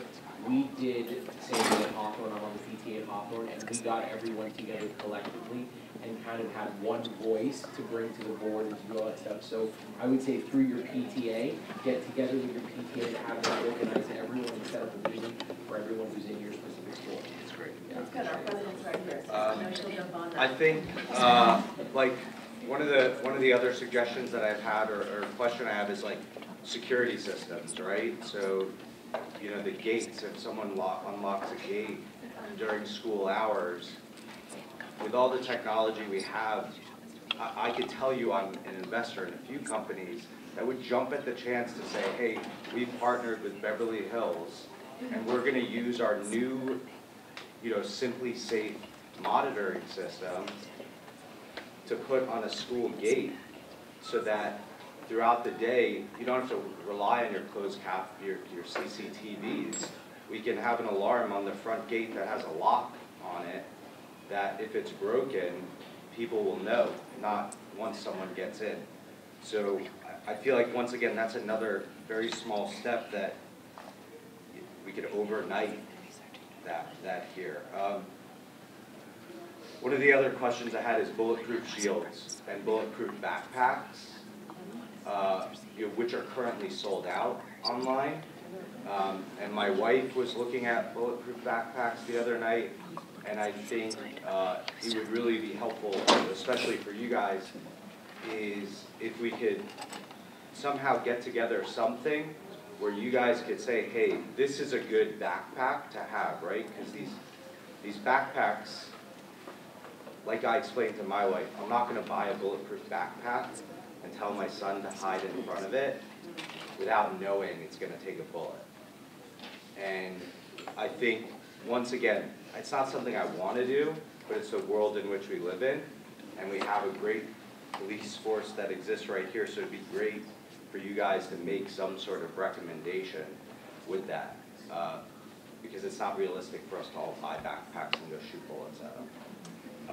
Particularly, the thing about backpacks is, first of all, nothing's bulletproof, particularly when it comes to certain ammunitions. There's ammunitions out there, we technically call them, they actually can penetrate something that's bulletproof. Can they resist something? Sure, but they have limited use, and particularly if somebody doesn't know how to use it, it has limited capabilities. Yeah, well, I guess that's the point, is like, you want to know how to use it, right? So you tell me to be somewhere at 7 o'clock tonight to learn how to use it, I'll be there. I think that's what everyone's saying here. It's a top priority. We don't want to pull resources. So I guess, you know, and I don't know, maybe you can't make a recommendation, because if you do and it doesn't work, you're legally responsible. And if that's the case, that's a conversation we need to have also, so that we do figure out another place we can go to get that recommendation. Right. And I guess my only other question is, last night, as I was watching that CNN town hall, the spokeswoman from the NRA mentioned that there's an NRA Shield program that subsidizes costs for some of these very things. And I guess it's more of a school board question and a city question, and I don't know if it has to do with the police force, but I just wanted to see if that's something we're looking at or taking advantage of or a part of. We don't work with the NRA, but certainly if the school wants to take on a project like that, either individually or at the district, they could examine programming. Anything else?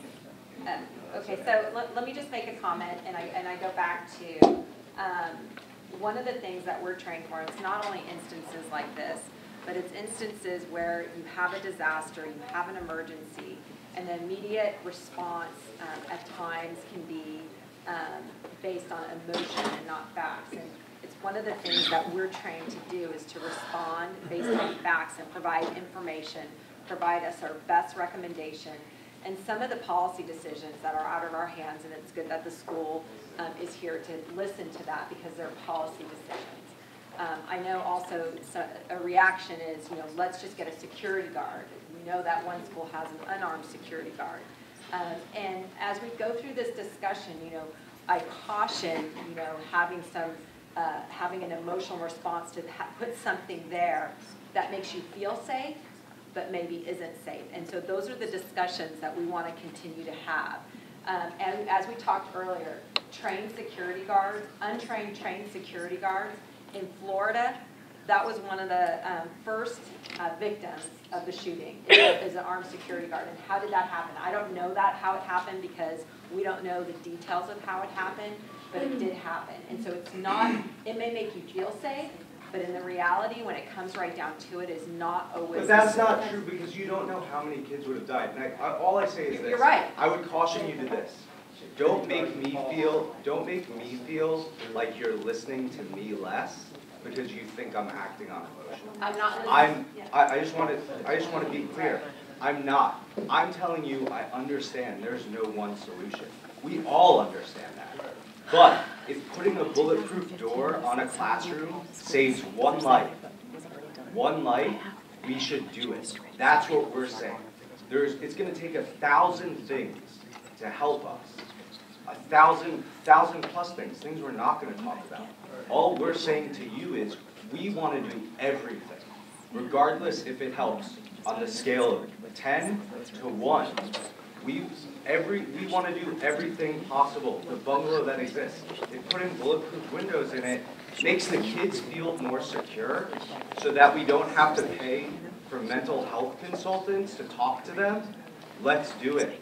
It's not all one answer. So we want to do everything as well, and we are sharing our professional opinion on the best practice for all of our schools in this community. We share the same exact concerns that you do.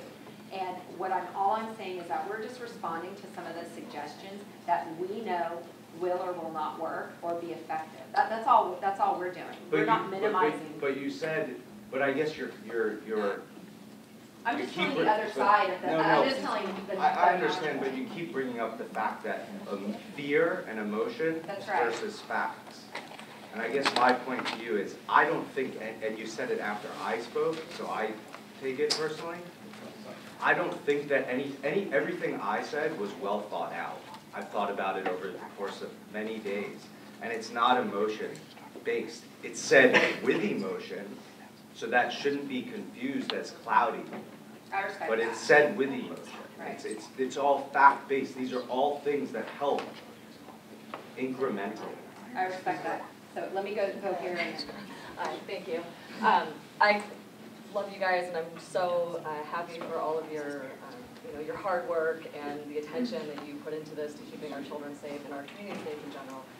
And I appreciate the forward thinking of the neighborhood groups that you guys are coming up with. I think that's fantastic. I won't disagree with some of the comments regarding a specific SRO at the site, but I think in your three-pronged approach, we're kind of missing a key piece where we as parents are concerned and you as the police force are responding, but the school in the middle of it seems to kind of like, at least at our school at Forest Man, there seems to be this black hole of information. And so my question, or my comment, I guess, is regarding red flags with students who are who have a known history of acts of violence, because all of the things that we're talking about are very some are preventative, but most are reactionary if something happens. But what about the preventative measures of looking at students that they have triggers that have early indicators of things that, I mean, in this instance in Florida, there's now information that's come out that there's been, repeated red flags that they could have looked at before. And so, I'm a parent at Horace Mann, and while I do feel our campus is, for the most part, secure, I am actually more concerned about the students at the campus inflicting pain and, attacks on other students. And so, I brought up the point last week at the town hall meeting, and Detective Mendoza answered and said that we as parents are free to contact the police force, with any kind of concerns. But I'm just seeing this hole where the school should be, and I don't know if it's a school board or it's a district issue, but who is listening? Our administration doesn't seem to be listening. So let me tell you, and Dr.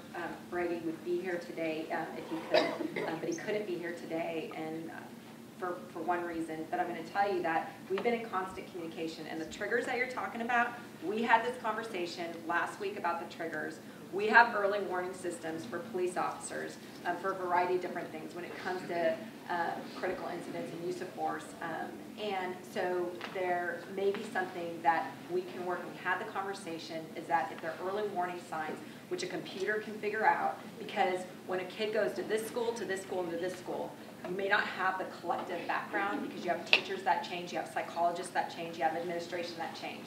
But the computer can track information, and if we can work on something like that, that's a great idea. I can tell you that Dr. Brady's been very responsive to any of the concerns, and so if there's an issue at Horace Mann that we need to address, you know, Chris is here as being a part of Dr. Brady's team, but those are the things that we're hearing now that I can say that in working with the schools, they're committed to fixing the communication, because that's one of the biggest issues here. Okay, and I just have one other point, and it's just regarding the JPA and who's responsible for protecting the school or monitoring the schools after school hours. So the school property is, and protecting the students is in the education code. The school's responsible, and the school's responsible for their property.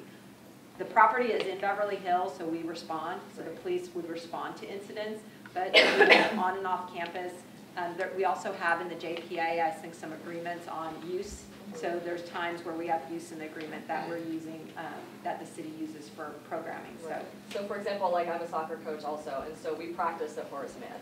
So while the school is totally protected up until like 3:30, 4 o'clock rolls around, and really anybody can walk in. Someone can walk in straight through the front office, and on weekends too. The office isn't open on the weekends, but anybody could walk into the school, go down the hallway where Adventure Camp is, or any of the other things, plant a bomb to go off like the next day, and nobody's watching. I mean, there's a custodian, but I don't talk see about any. why the campuses shouldn't be open if there's They're totally open. The doors are propped open. It's a phenomenon that I'm still getting used to, this JPA part, now that I'm at a school, because yesterday at 4 o'clock when I left, I made sure the gates were shut. Along comes JPA baseball, gates are propped open, here comes everybody with the chairs. Right. I mean, as far as I'm concerned, I believe the city has rented the school and turned it into a city park for all purposes at that point. Right. So whatever the procedures are for keeping parks safe would be, I think, the procedures that keep our schools safe at that point. So like in that example, like I said, Horace Mann, not only are our gates open to get onto campus to have soccer or baseball practice, but the doors into the campus are open for kids to use the bathroom and for adventure camp and stuff. So who's preventing some random stranger from walking in through the gates into the classroom building? Is that a police issue? If it is the city's responsibility, because we're part of the JPA, I'll make sure that I get that back to the director, because if we have responsibility in it, we need to take responsibility, and we need to be mindful of that if there's programming in the school. Sorry, I just need to add to that about the summer school program. I actually had to call Lily one time on my phone. I don't know if you remember, Lily. You get so many calls.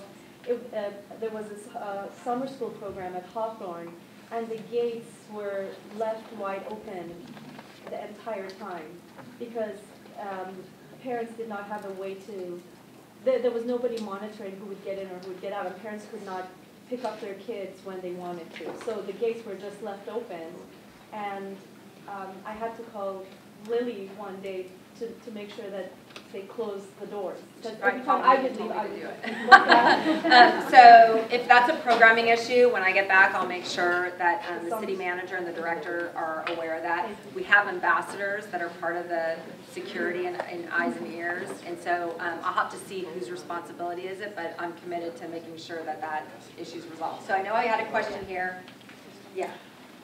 Finally. I'm very direct, and I have listened to what everybody has said. I appreciate all the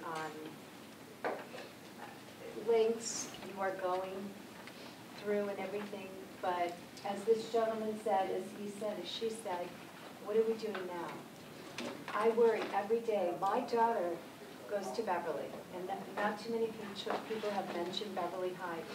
There are numerous times that I can walk in here. Nobody stops me. I go in the parking lot, I park, I walk in. If I see a security guard, he's on his phone or he's texting. Not Chris. Chris is on top of everything. But now my daughter is saying to me, is everything going to be okay? I am so worried. The doors are never locked. There's an entrance by the parking lot into the bungalows. I've walked into several times. Not one person has stopped me.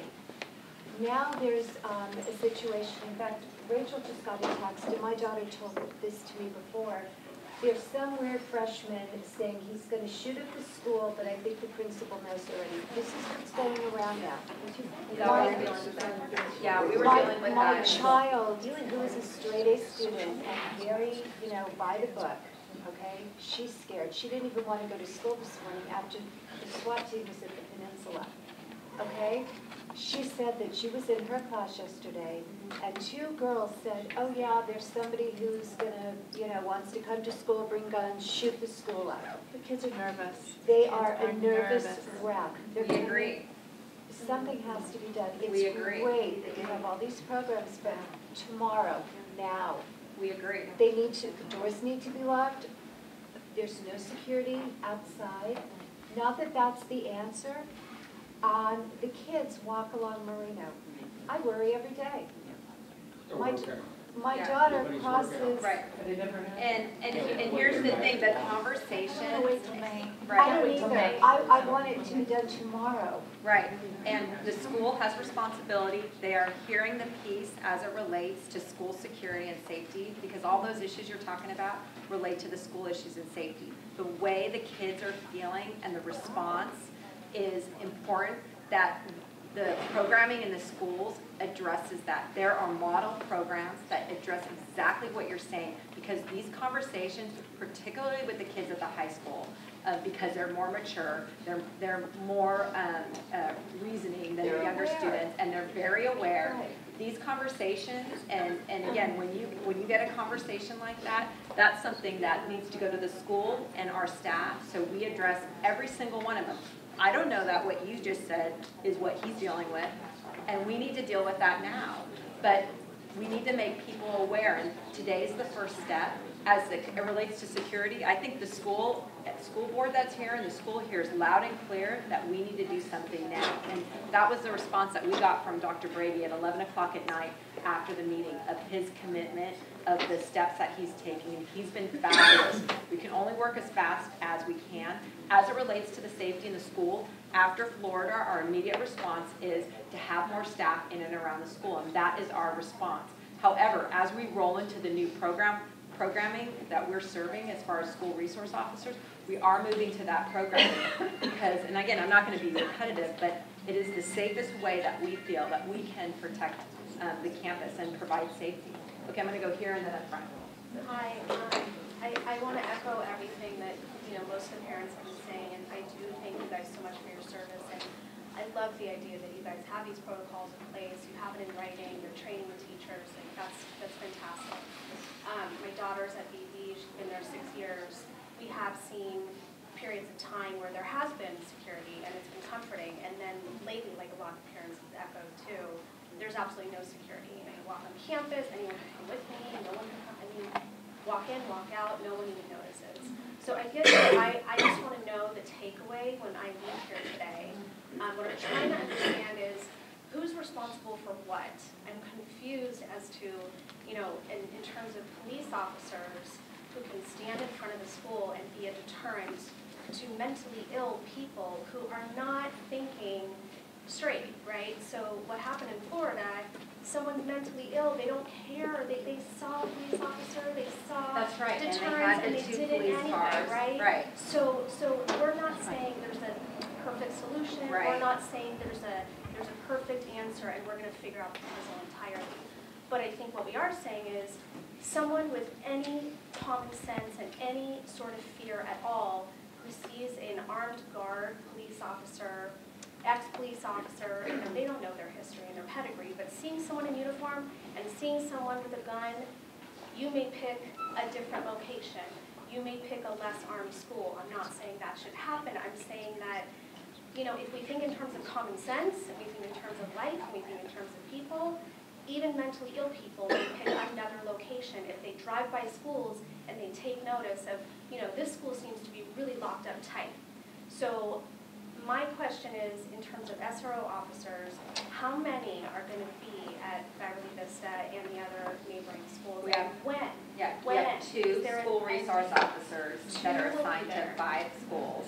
We have also 1 officer per beat that will be assigned to the schools. But how do, okay, so then I would How like did you to get know. to 2? Like, why 2? I just want to know, why did you pick 2 as opposed to 3? Because we had, when I got here as the police chief, we had 1 school resource officer, and I absorbed the 2nd school resource officer, because when we put our safety plan together, I felt that we needed a 2nd school resource officer. So when I got here, we revamped some of our programming. We added a school resource officer. We've also, the city council approved us to blend now our school resource officers with our investigations bureau, which has really enhanced our programming that we're working towards for our students. And so we put a program together. We've developed a program in the last year that we feel is best and services the community. But did you consider 3, I'm sorry, did you consider 3 resource officers?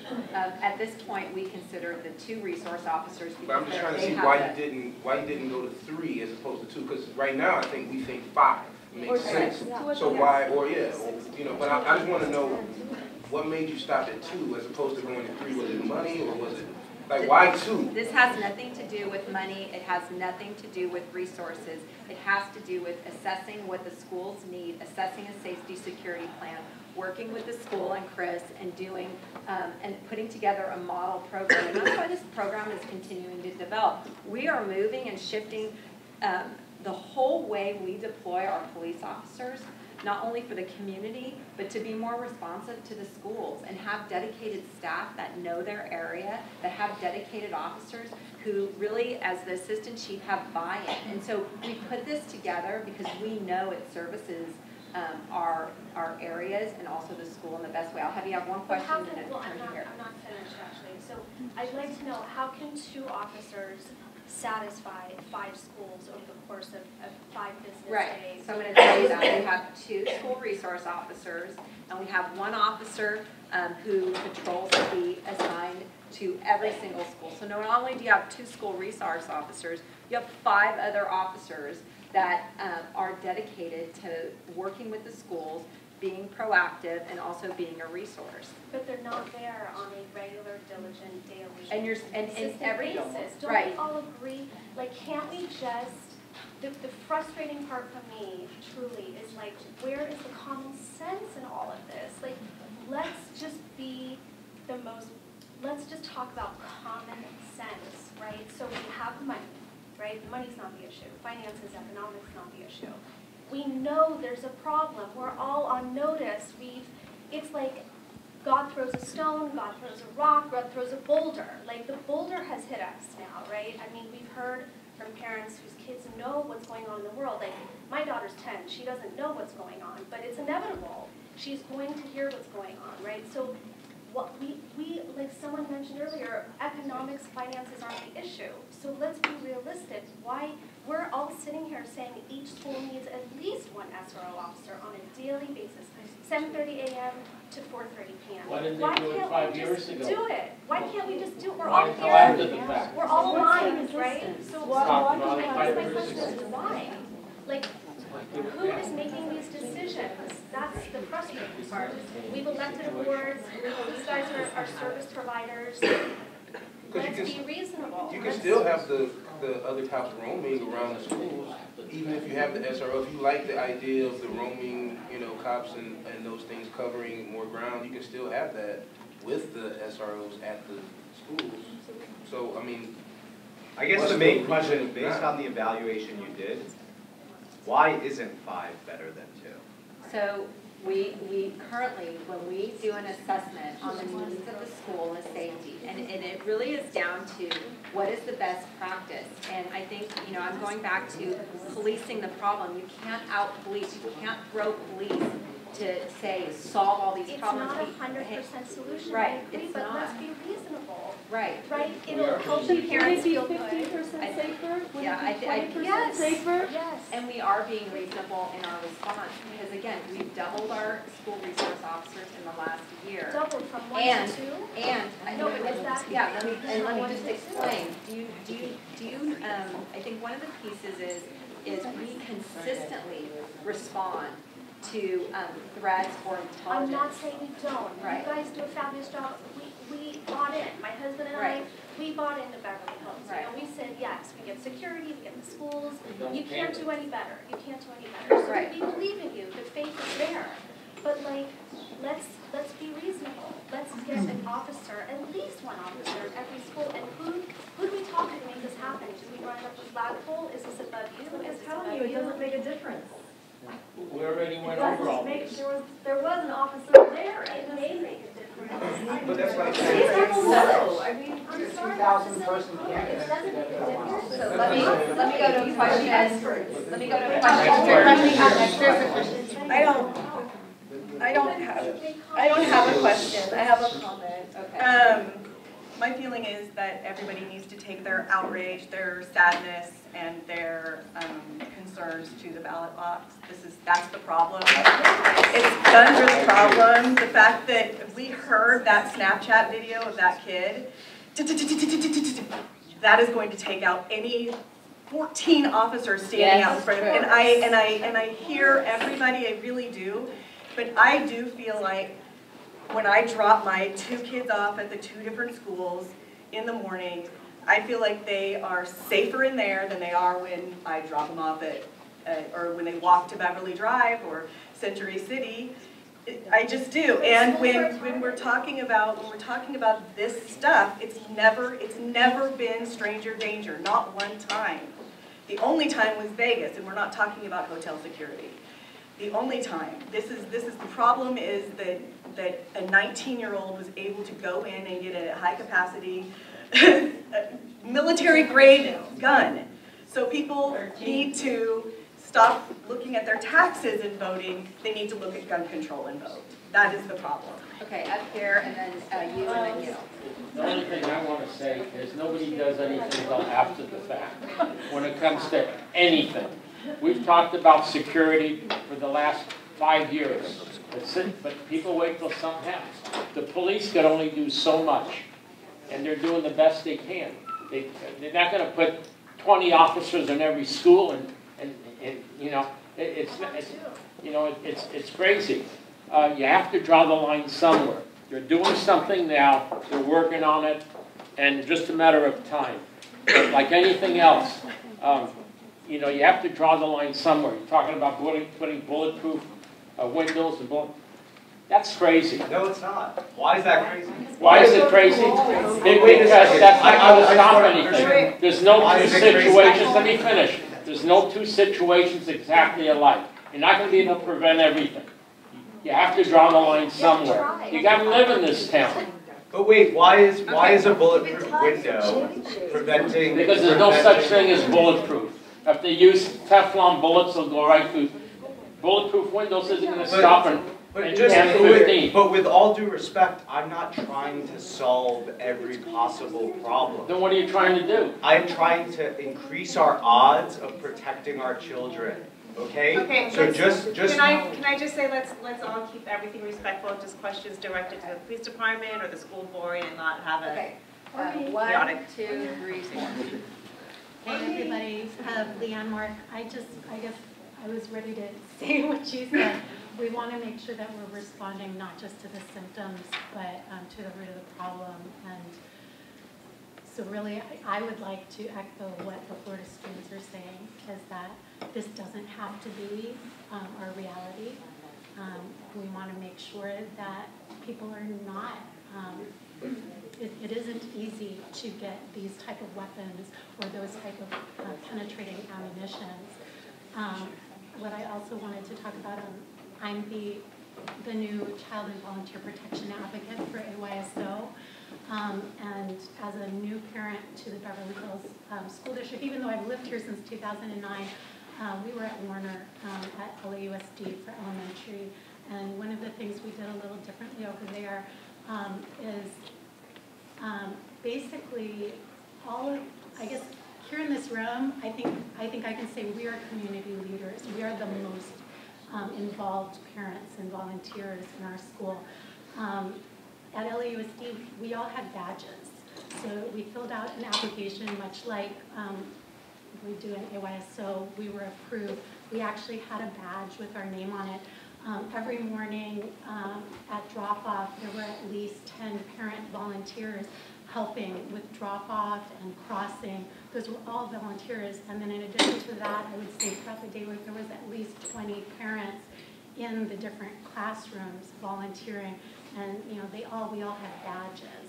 And that's something I would like to see, and it would be very little cost to add that. And if it's something that I can help implement, I would love to do that with the school district and the police. But having that parental presence, I think also really does add to our children's feeling of security.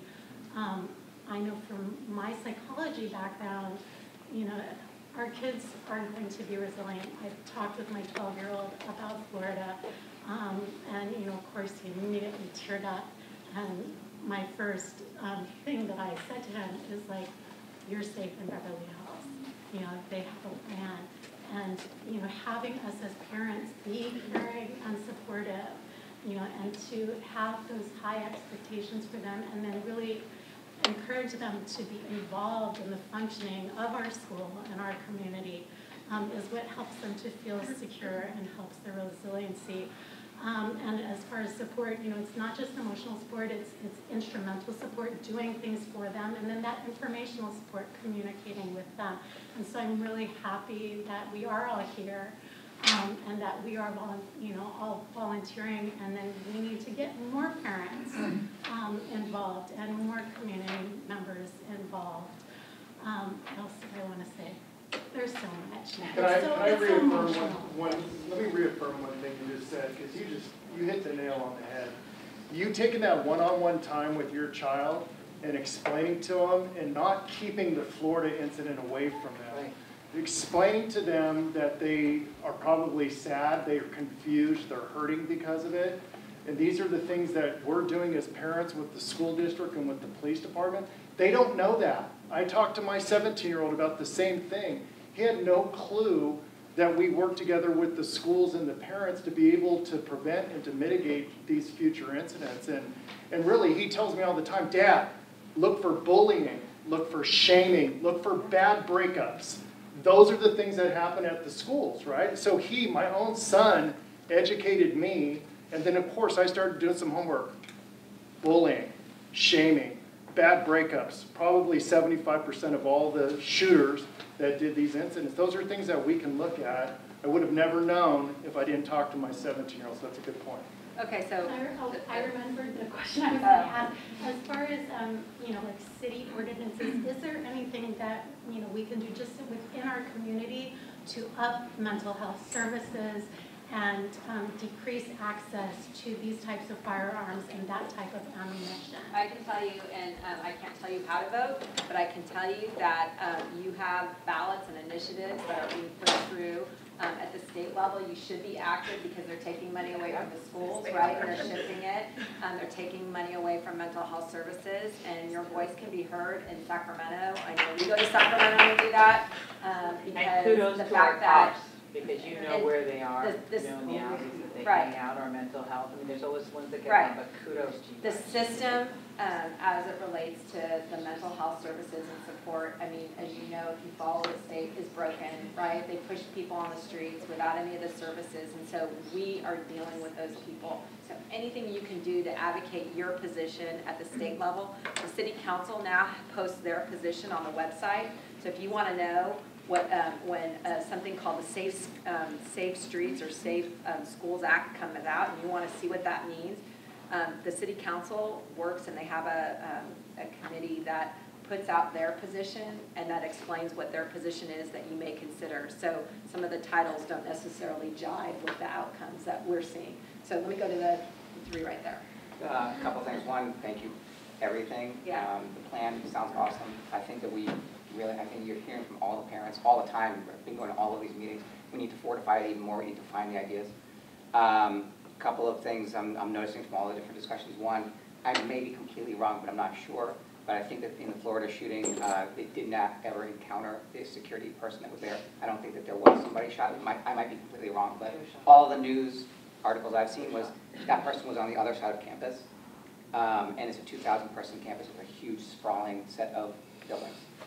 So I don't know that that's the strongest point for why we wouldn't have officers in the school. And that's not, we just use that as the. Yeah, I know. But a stronger point would be a couple days ago when an in-house security person heard talk of a shoot-up and went in Whittier to the house and busted up an arsenal of weapons. Right. The person was there all day, heard, eyes and ears inside the school.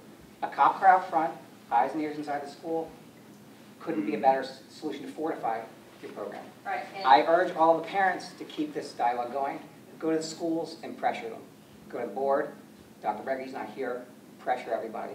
That's most what I want to say. Thank you. And we agree that having the eyes and ears, and as parents, you receive information quicker than anything. We agree, and we need to be part of the solution back there. And then, yeah. Thank you, as everyone else said. We moved to Beverly Hills for the schools and the police, so we appreciate everything that's done here. And some of my friends have students in Santa Monica, the school area there, and they've been trained, the students have actually been trained in active shooters. And I know they had a lockdown here. I don't know if that's incorporated, if we're teaching our kids. I know that they, in the lockdown, they go to a secure part, but say they're in the hallways. I had read, like, you need to pivot around and not be, not cluster and things. Specific things like that. I know we don't want to terrify the kids. My son's, as a freshman, he is terrified in this incident that you said. There's knowledge of a kid who's, I don't know what the status is, but he's scared. They're scared. The freshmen are scared. Thank you. Mark, can you talk to RUD, the active shooter? The kids are trained?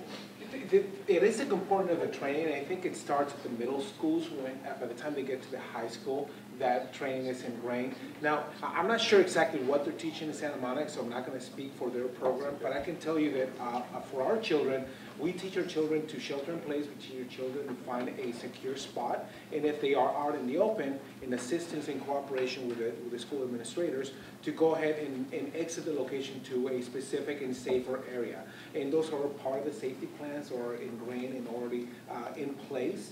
Like I said, I cannot speak for Santa Monica. I don't know what they're teaching them as far as moving and dodging or those things. It's not a practice that we follow. We have looked at several other models throughout the country, and we feel that the model that we have in place for our community, given the facilities that we have, is the best model for our community, for our facilities, and for our schools. Okay, question here in the back there. First of all, I want to thank you. I've worked in state government, all that stuff, but the bottom line is Beverly Hills Police, and we as parents, as community members, don't even know all the things that you've done. If any of you have done Team Beverly Hills, you've seen the resources. There's so much stuff that we as public shouldn't know, that these police and probably our city council or school board are aware, but thank you. Okay. Armed guards. I live in a security condominium complex where we pay for guards. Look, we can pay, we've done the SROs and all that stuff. Things can still happen. The fundamental thing is, and I'm glad PTA's here and school board and school administration, because I don't know who pays for this, city or this. First of all, in October, I remember a school board meeting, I remember just hearing on TV that they did talk about putting gates. And we need to move. That's why when you guys talked about doing these plans, what are the dates? Because as elected, you guys give your administrators, the paid staff, city manager, school board attendant, police chief, direction.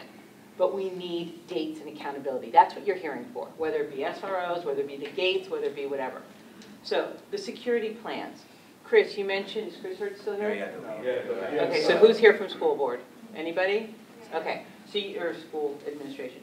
So at the beginning of the year, every parent with their child has to sign some best practices at school. Why don't we put the safety plan? Because the parents and the kids need to sign it. So then we become aware of it. I mean, it's not on there. Just because we had the town hall meeting last week at City Council, not we, but City Council had it with the police. I am the new liaison for the Safety and Health and Safety Commission. And I know that Dr. Demeter, one of her areas this year, a focus is going to be emergency preparation. So I reached out to the council because they want to be proactive in getting information. And I thought, the best thing that I could do is try to mobilize with council and the PTA to make the site count, the safety plans known. And so, of course, Dr. Breggy's not here, and I did email Dr. Breggy immediately, I think, Thursday night. And one of the weaknesses that I heard very, very loud and clear was that we don't really, parents, if I asked any of you right now, do you understand your school site plan, your safety plan? And the answer is no. And we should know those like the back of our hands so we can educate and bring comfort to our children and to our families and to our community. So I am going to work, I am going to share this at the board meeting, but I think that council they are very interested in moving forward with this. So I'm going to use that channel and that vehicle to organize. Great, thank you. So then, for the people that don't know why Dr.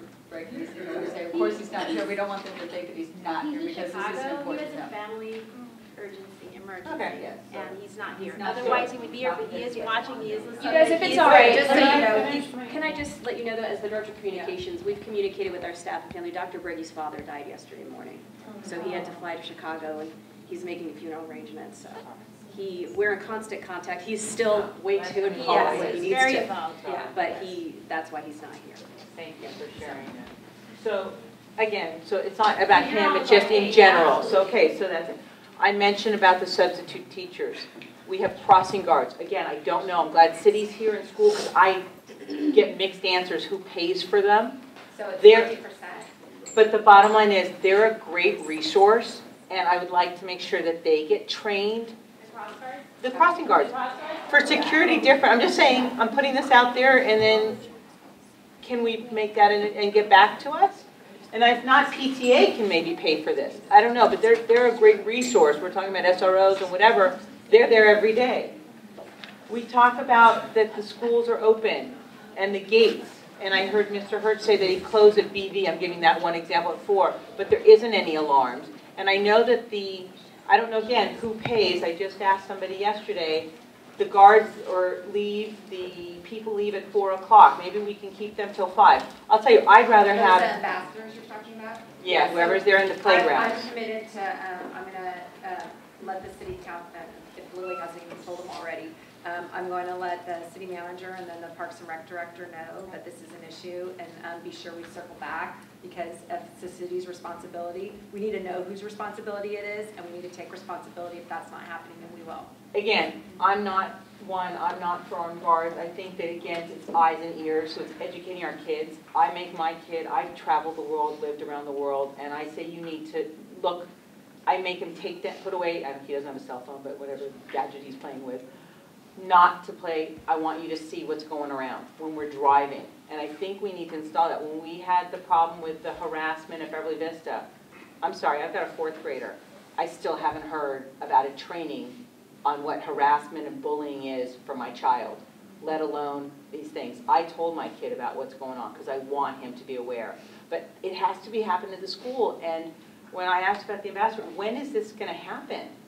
I haven't heard about it. I was going to say, so we put in place a bullying program, and I think maybe you were there at the last PTA meeting. I know that UB Mendoza and Stephanie Frias, they've put together a bullying program. They've gone to Horseman and a few other schools, correct? I think we're one of the last, and that's possibly because I've spoken to Christian Fior before we left for, right, and the administration, I think they're just trying to get their bearings and then get the scheduling in with. But then let us know, because again, we want to enforce and reinforce, what's going on. I mean, steps, I just want you to know, steps are being made. It started way back in the fall. I've been working on this for a while. We had long discussions, including with all the other presidents. It's information. Our kids, like you said, you're 17-year kids. Our kids are a wealth of information, but we have to get that communication, that we line that you're talking about. The WeTip line.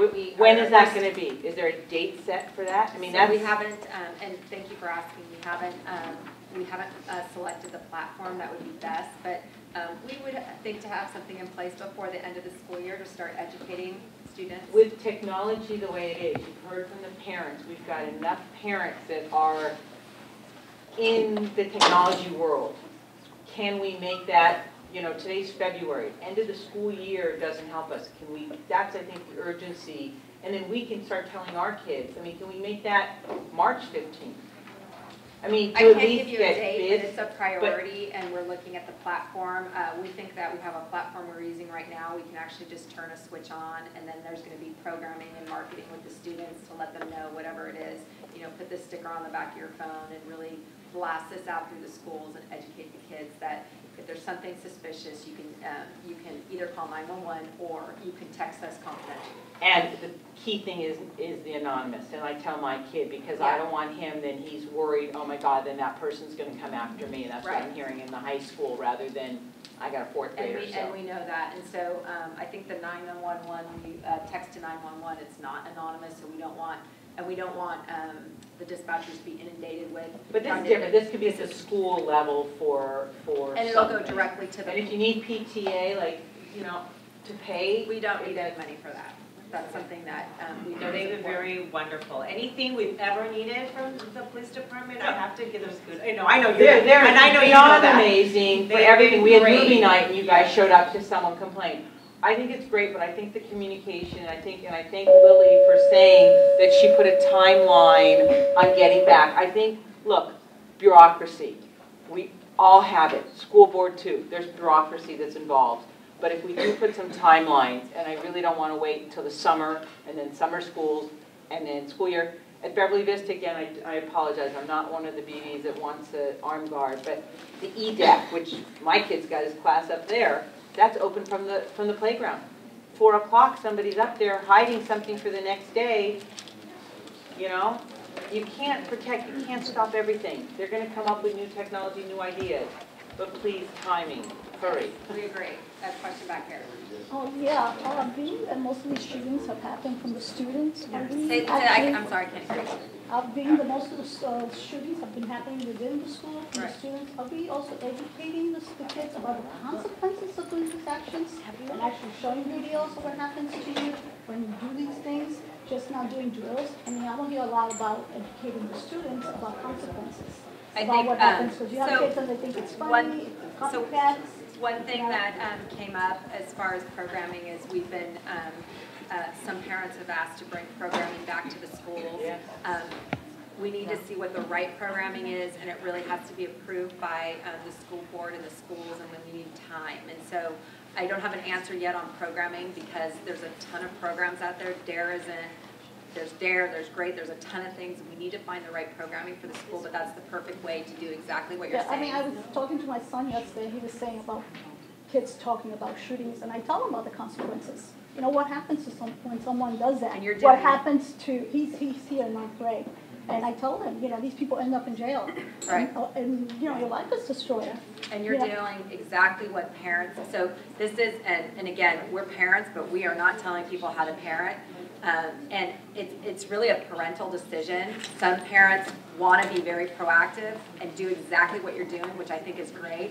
Some parents don't want to share that much information, and so it's really a personal decision. Yeah, but I think it's more than that, because the kids, they need to understand the consequences of doing something like that. So it's just not about being at home. I think it has to be in part of the bullying program is about consequences. All right, anything else can I?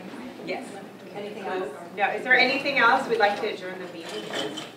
I just have to teach students, and they haven't been trained in any active shooter thing, so maybe that's something else concrete we can look into. Yeah. Absolutely. It's on the high school level. Right. Okay. Okay, say one thing. Yeah, you're welcome. Also, when we look at this whole big picture and everything, please also include these activities, the sports events, the kids that go out by the band in the high school. Just really quick, my daughter's in the band. She comes home sometimes 10:30, 11 o'clock on these gigs, they do away gigs. There is nobody there. So we just need to communicate that because we are at part of the, I hate to say JPA, part of the JPA is that we are at sporting events, and so that is covered. We are, the other day when we had really many officers going to the game against Santa Monica, I mean, that's not part of the JPA, that's part of the services we deliver. So if there's a gap where kids are being dropped off, and it's 11 o'clock at night, there's no reason the beat officer can't park in front, but the beat officer probably doesn't know if he's not right there. So that's not, easy solution. Right, that's an easy solution. So we wanna make things better. Your voice is completely heard, and that's why the mayor stayed the entire day right here just to hear your voices. And thank you for listening to us. And I appreciate you being critical, and I appreciate the feedback. And I want to